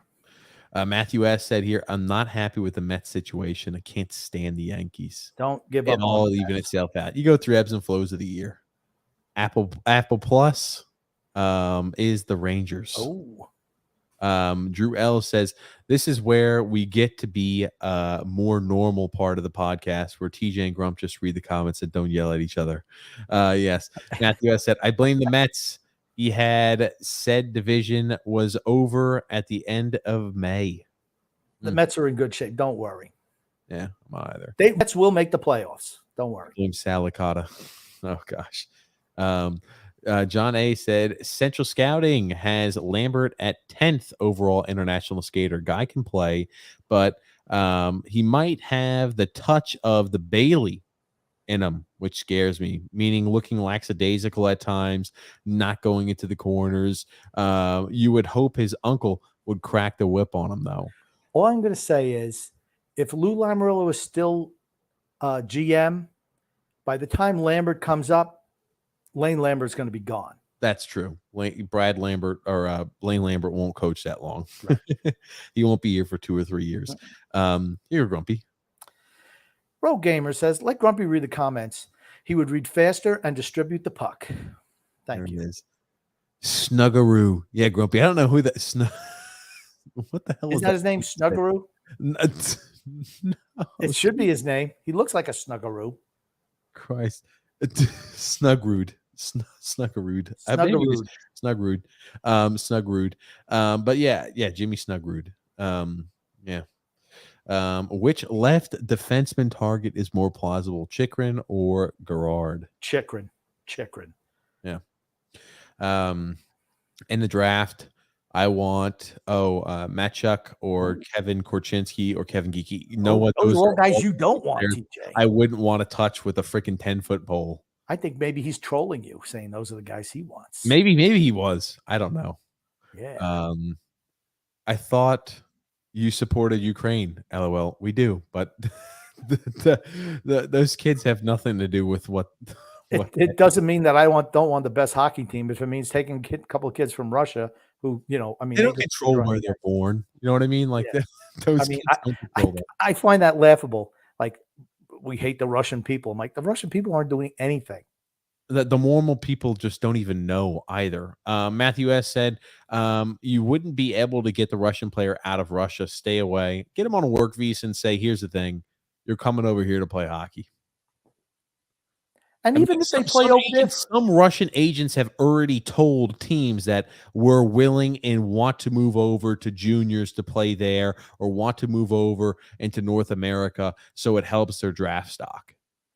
Players have already said that, and agents have already said that. So it just depends on who the agent is, who the player is. They want to stay in Russia or do they want to leave? And the whole thing is, eventually this war is going to end. And it's going to go back to normal or some sense of normalcy, and you're going to see those. While, but it will return somewhat back. Yeah. I mean, if the kid's better, unless he's out there saying bomb Ukraine, okay, then I can understand it. But how many of those players are doing that? I don't see any. Most are probably petrified. What's going on over there? Wiki 50 Cal says, I forgot to say this, but Ivan Miroshnichenko. Ivan M. And a trade down scenario. Yeah. And Rogamer says Sorokin is gonna play. War is because Ovechkin and Crispy hate cupcakes and goulash. I don't know what that means. I don't know who Crispy is, but I know who Ovi is. Dan L with his baby says, what do you think the future is with Bellows? Third line left winger with Pajot centering and Parise on the right wing? Well, no. I think it all depends on what they do. They have 14 forwards right now. Are they going to be able to move some guys out? Maybe that opens a space for Bellows, or is it going to be that same blockade? Is Lambert going to give him a shot? He played well under Lambert. He certainly did. So maybe he gets a legitimate push there. I don't know. I just think there's so many variables right now that we don't know about. It's just tough to predict. Got a comment here. Rogamer says TJ probably can be on the fourth line. He'd be a goon. I'd be awful. Don't strap skates to my feet. Wade Flaherty says here, anyone who says they know what Lou is doing or thinking is lying. The guy doesn't reveal anything to anyone. Exactly. Can I just say one thing about the other comment with TJ being on the fourth line? They tried to make TJ a hot dog vendor, but as everyone knows, he eats 6 hot dogs per tray, and it was not cost effective to have him doing that job either. Hot dogs and ramen. The sodium was too high, so I went to Sam's Club today, Grump. I want to pick it up. Who cares about your shopping exploits? 8-pack of ramen, Grumpy. A lot of ramen in the future, buddy. God. Drew Ellis says, Grumpy, also my team has the Islanders soon to be Hall of Fame goalie Sorokin and your favorite Carter Hart. Frank C says here, fan since the inception, fun watching the team turn the corner in 74-75, bringing in Parise and Drew in was the turning point, and the big goal by Parise 11 seconds into overtime at the Garden. Game 3 of the first round of the playoffs.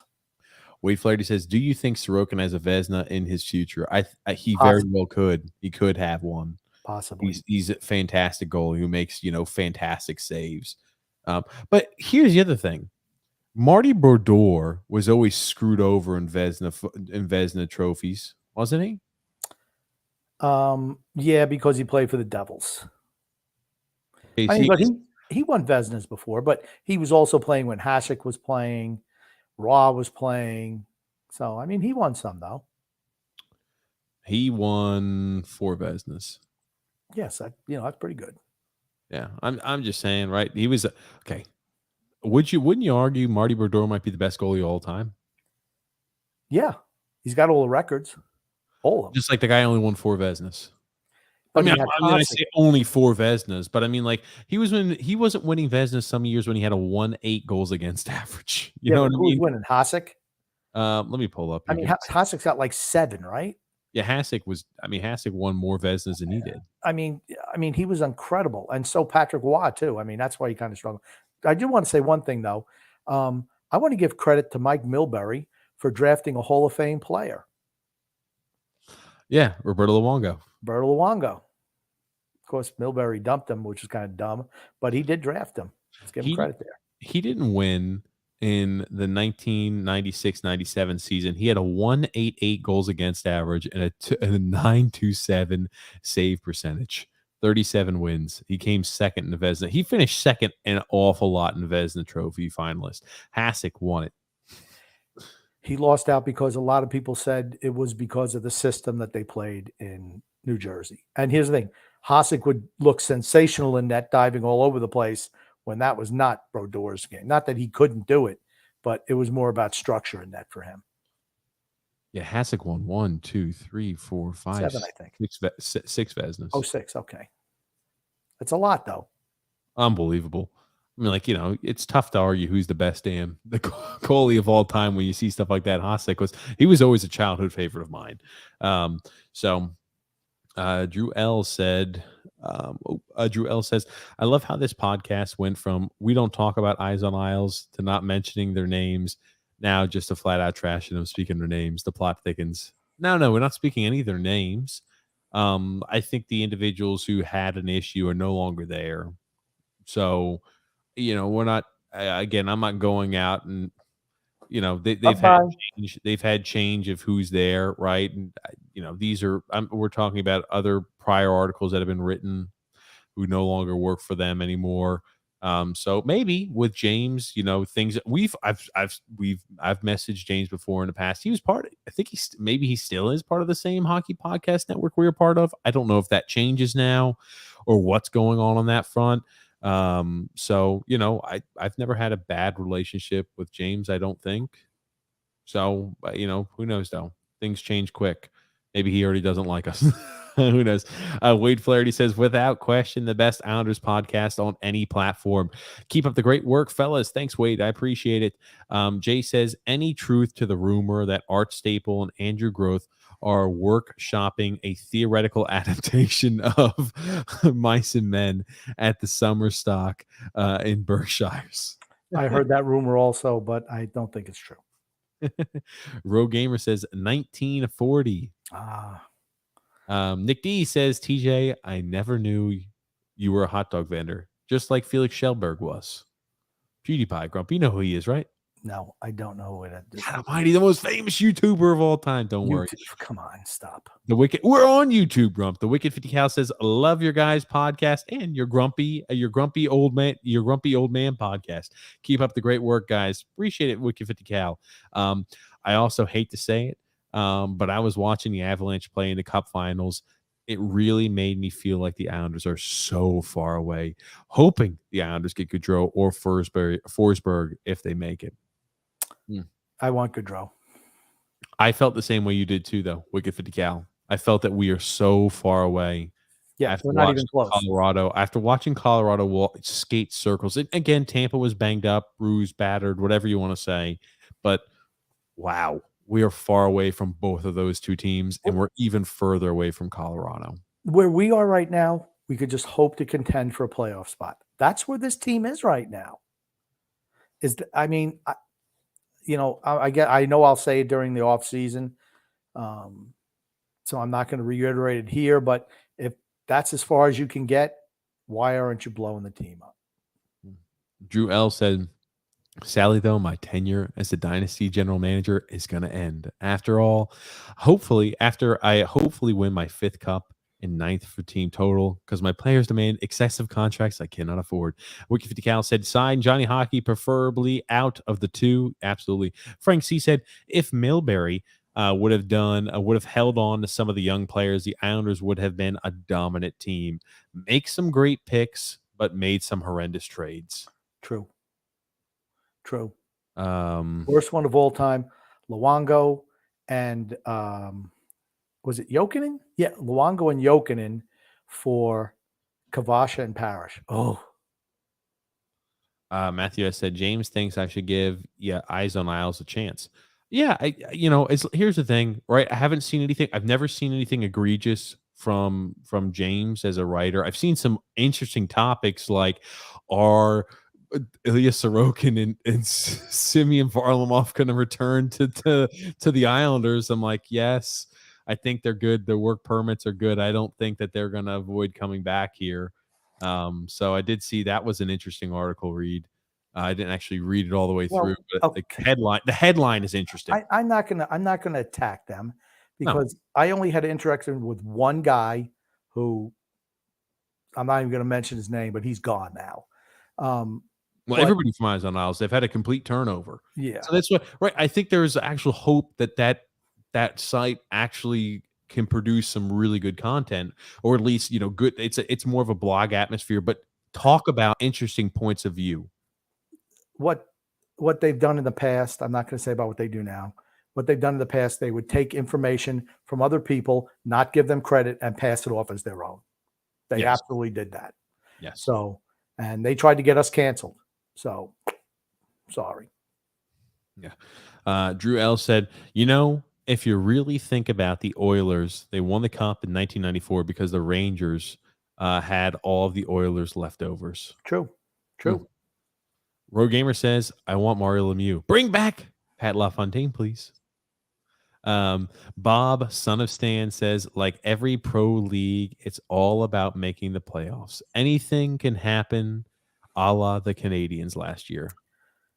Yeah, but let's be realistic, right? Yes, if lightning strikes 15 times, we could potentially qualify. But I mean, it's just, it's not probable. I'll just say that. I don't go in there and say I'm putting money down on Vegas on that one. The Wiki 50 Cal said, "I did see James come out with an article saying that Chara, oh my gosh, was the team MVP, which I saw some people gave him black over." Wow. I didn't read the article, so maybe there's like some specific reason as to why he said Chara should be the MVP. I know he was he's a very big fan of Chara, or thought he was underappreciated. I think Chara was appreciated exactly where he should have been this year. He was a freaking cone out there defensively. He was a guy who was blood and guts. He was a guy who fought for the team. You never question his professionalism, even as a team was well out of the playoff picture. Those things I do respect and value Zdeno Chara for. And think about, there were games and instances where he would get single-handedly in a fight that would energize the team to win a game. So he definitely did things like that. But team MVP, no, that's got to be Sorokin, is it not? The only thing that Chara did wrong last year was get too old to play the game of hockey. And he can't control that. Right. That's all. Total respect for him, but no way he was MVP. He was one of the worst players on the team. And you remember we said that. I said at the beginning of the year I was going to try not to trash Chara at all. And you did all year long. I tried super hard. I lasted almost about 20 games. And I'm just like, I can't do this anymore. It's just, I can't. Grump. Anyway, sorry. Nick D says here, Lou is on the hot seat this year. I wonder if Lou will have his job by the end of next season. If he doesn't make any moves this offseason, that's fireable offense. I think that the organization, the ownership, thinks he's God, and I think he's going to be there as long as he wants. I'd like to see them bring in a young assistant GM to train under him for a year and then just take over and kick him upstairs. That's what I want. He is in his 80s. I mean, he hasn't made a move in 4 years. I mean, come on. Off-season move. Road Gamer says Billy Smith was great because he was a dick. Yeah. Yeah, he didn't take any shit. Mm. I always liked Chico better, though. Sorry. Bob, son of Stan, said, by the way, I've been watching and listening to you guys for the last 12 months. Great show. Appreciate Thank that. you, Bob. I appreciate all the love today that we're getting. Thank you. Drew L says, speaking of that, I debated that the Rangers and Oiler point with one of my Ranger fans. They got so mad at me. It was hilarious. Yeah. I don't understand. It was all, I mean, like Messier. Road Gamer says, we drafted Chara. Yeah. And the Islanders have to stop thinking legacy and just want it. Yeah, you got it. Yeah. And Shark Sports Card says he didn't say Chara was a team MVP. He said that Chara had the best production per contract. I would say that if that's what he said, I would say that I think that Parise, yeah, for production for contract, I think bang for your buck. I think Parise did he was on like a vet minimum, or was it $1 million deal? He did a great job, I think, Parise, for what he came in with. I will say the one thing that Char did extremely well was play so poorly that Noah Dobson really had to step up and play 2 defense positions at one time. And we saw that the kid turned it on because of Zdeno Char's inability to play any defense whatsoever. So he had to do the defense of 2 players back there. So, yes, then I guess he earned his money that way by accelerating the progress of Noah Dobson. He was the anchor to Noah Dobson. He was. It helped. Hey, it helped him mature up about, they say 300 games is needed to get your full cup of coffee. Maybe he was around 300. It jumped him from 300 to 500 games for Noah Dobson. Well, it wasn't 500. He ain't played that many games, but it's like it was like he played 500 games because due to how much work he had to do excess on the ice. Okay. Yeah. But I mean, I think for the contract, I think I could say Parise. Probably, like, what did you say? I think Parise for his contract was probably the best bang for his buck. Brock Nelson was pretty good last year too. I'm not a super huge Brock Nelson fan, but I thought he overplayed his contract last year as well. Yeah, he did too. I think Parise overplayed what he was getting paid. I think Sorokin played better than what his pay was. You know what I mean? Was he getting paid? Sorokin's get paid what, $3 million a year? 4. 3.5? 4. Is it really 4? 4. Got a backup goalie making 5. Ugh. Again. Why? Yeah, $4 million. Yeah, I'd argue even for $4 million, Sorokin was just lights out. Shooters Puck Hockey says, isn't anyone? Here's the thing. No. Noah Dobson was the guy who more than earned his paycheck because he's getting the entry level contract still. $925, right? $925. How the hell did we forget Noah Dobson is the player who played best for the contract he had? Yes, per production for his contract, Noah Dobson, not even close. If I'm picking a veteran, I think who had the best, maybe Parise. I mean, like I'd put him. Yeah. Anyway, I'm going Nelson.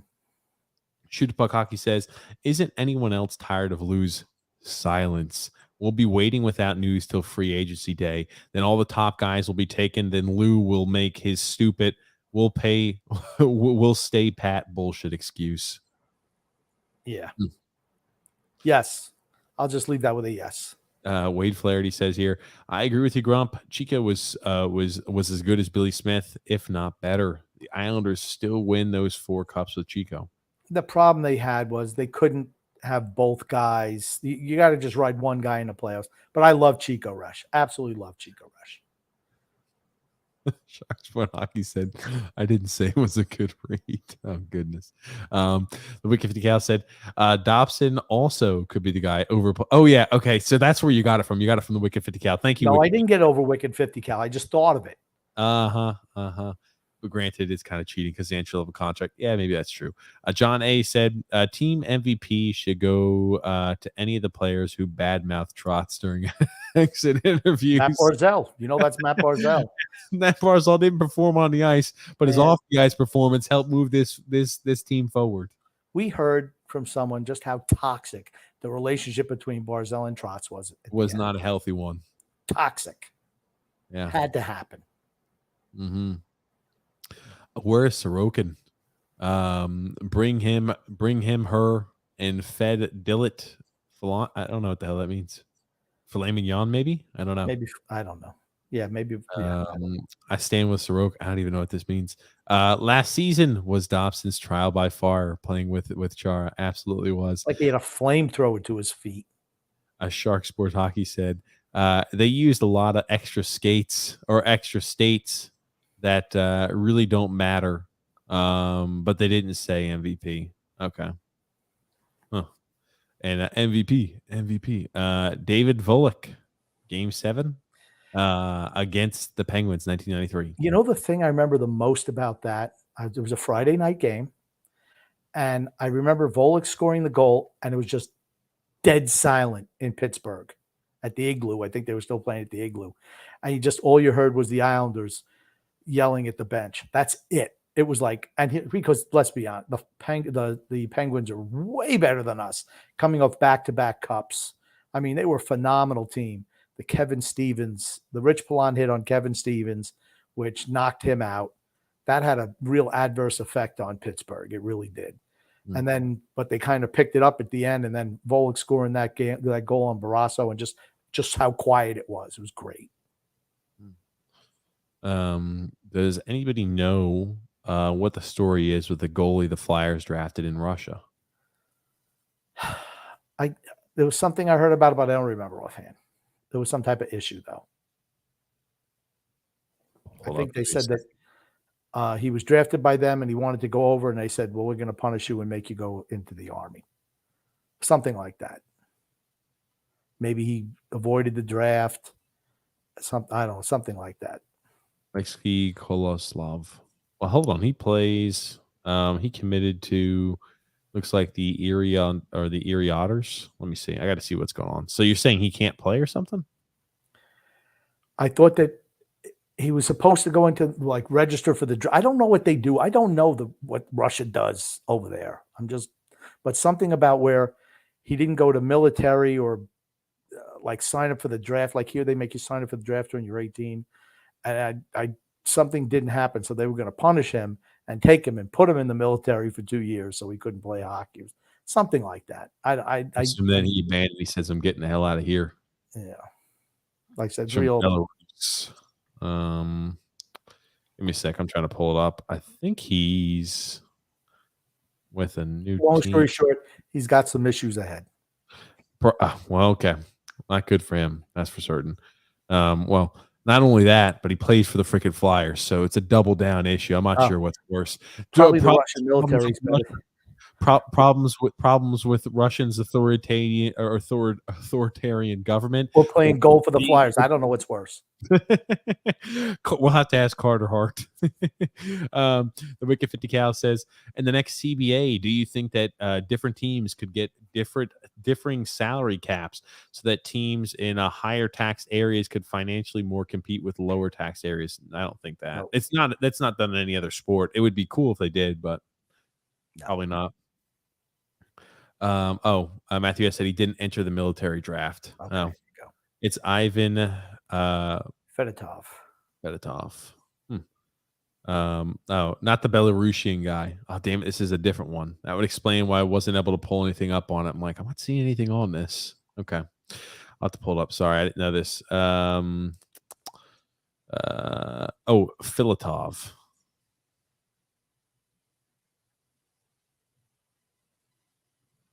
Anytime I think of Filatov, I think of Nikita Filatov. Okay. I know it's not the right Filatov. Flyers. I don't even care. Give me a second. I don't hope.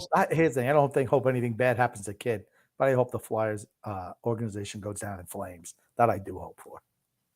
Ivan. Oh my God. He's 6'8". He was a 7th round pick in 2015 NHL draft. Oh, Okay. so this guy, I mean, he's not making anything in the NHL, I assume. Let's see here. Yeah, okay. He's forcibly enlisted into Putin's army. There you go. That's what I heard. After Something having signed a $1 million deal with the Flyers, and he was forced into the army. 25 years old. Time to desert, buddy. Try to find your way the hell out of there. Overnight, try to get snuck out of the country. No, I heard he went to the hospital today. Ooh. No. Well, hope he's not. Russia, Grumpy said. Marsha. Different Mind says, how TJ and the grumpy old man know each other definitely needs to be its own segment. Can't wait to hear the story. Absolutely. And we will do it this summer. Absolutely. Let's just do it. Okay, we have got to do it Wednesday. We want to do it before we start getting guests on. It's not going to be here's the thing. We have a guest on. I'm not going to take away from the guest time by sharing a story time between you and I. We don't have a guest on every show. We're trying. Grumpy got a lot of people to have on this summer, Grump. I know you just want to put it off and not do anything, as per the huge Grump. Is Pierre Turgeon a Hall of Famer in your eyes? He should be. No. I think so. No, I don't know. Look at the numbers. I think he's the whole of very, very good. Oh, Jarrell said, Filatov or filet mignon. Real Gamer says, yes, Pierre Turgeon got screwed over by the deep state, Dale Hunter. That's true. That's true. Dale freaking Hunter. Nick D says, Grump, when Volek scored that goal, I was screaming so loud. I didn't even notice at the time how silent it was in pits until I watched the replay later on. It was so, that's all. I'm like, holy crap. It's like, I mean, it was overtime game and it was just dead silence. Like where you hear just the players screaming, because I don't think there was an Islander fan in the building. Not one. Here's the thing. Back in the olden days, you went to a stadium, you weren't rooting for the other team, by the way. None of this stuff where, oh, hey, it's all warm and friendly. Oh, yeah, our fans are going to go to some other stadium. Absolutely not. That shit just didn't happen. Okay. Gotcha. World is crazy. And Wicked 50 Cal said, how is Alexander McGillney not in the Hall of Fame yet? I don't know. He should be in, though. He should be in. I think so. Grumpy needs beer or weed for the 4th, says Rogue Gamer. 4th of July. Oh, that's right. Happy. Everyone here listens to the show. Happy 4th of July. Happy 4th of July is right. I was at the Dale Hunter game, section 329. That was the last game that my dad saw live. He went with my brother, and he said it was incredible. He said it was the best sporting event he ever went to. And he, you know, as an older gentleman, he saw the Giants and the Eagles when Chuck Bednarik knocked Frank Gifford unconscious. In that game, he saw that. He said this was by far, without a doubt, the most exciting thing he ever saw was that game. Yeah. Grumpy, though, right at the end of the show, what do you want to say before we wrap things up? I just want to say happy 4th of July to everyone who listens. And if you're from Canada, well, hey, happy 4th of July to you. Happy day every day, honestly. But love and laughter to everyone who listens, and even those who don't, from TJ and the Grumpy Old Man. Thank you, everybody, for tuning in and listening. This Wednesday, we'll be getting prepped up for the Thursday draft. We'll be getting pumped. That's for certain. We got a little story time, perhaps. We can manage. Grumpy and I will talk after air. But thank you guys for tuning into the show. We appreciate it, as always. We'll see you guys. Number one, we'll see you tomorrow on TJ and the Grumpy Old Man at 8 p.m. Eastern Standard Time. That can be found in the link in the description below, or it can be found as a featured page on our YouTube channel. So if you go to our YouTube channel here, you're able to find and say, oh, TJ and the Grumpy Old Man is a secondary channel. It's a channel where we talk all things sports. We talk all things NFL, all things NHL, all things NBA. We talk anything and everything about sports. So make sure you give that channel a check out. We go live tomorrow, 8 p.m. Eastern Standard Time. But yeah, we'll be covering the NFL, or we'll be covering the NHL draft live as well on Thursday, or first round of the NHL draft. So that's something to look forward to. But thank you, everybody, for tuning in. Thank you so much for the kind words today. And thank you again, Grumpy Old Man. My pleasure.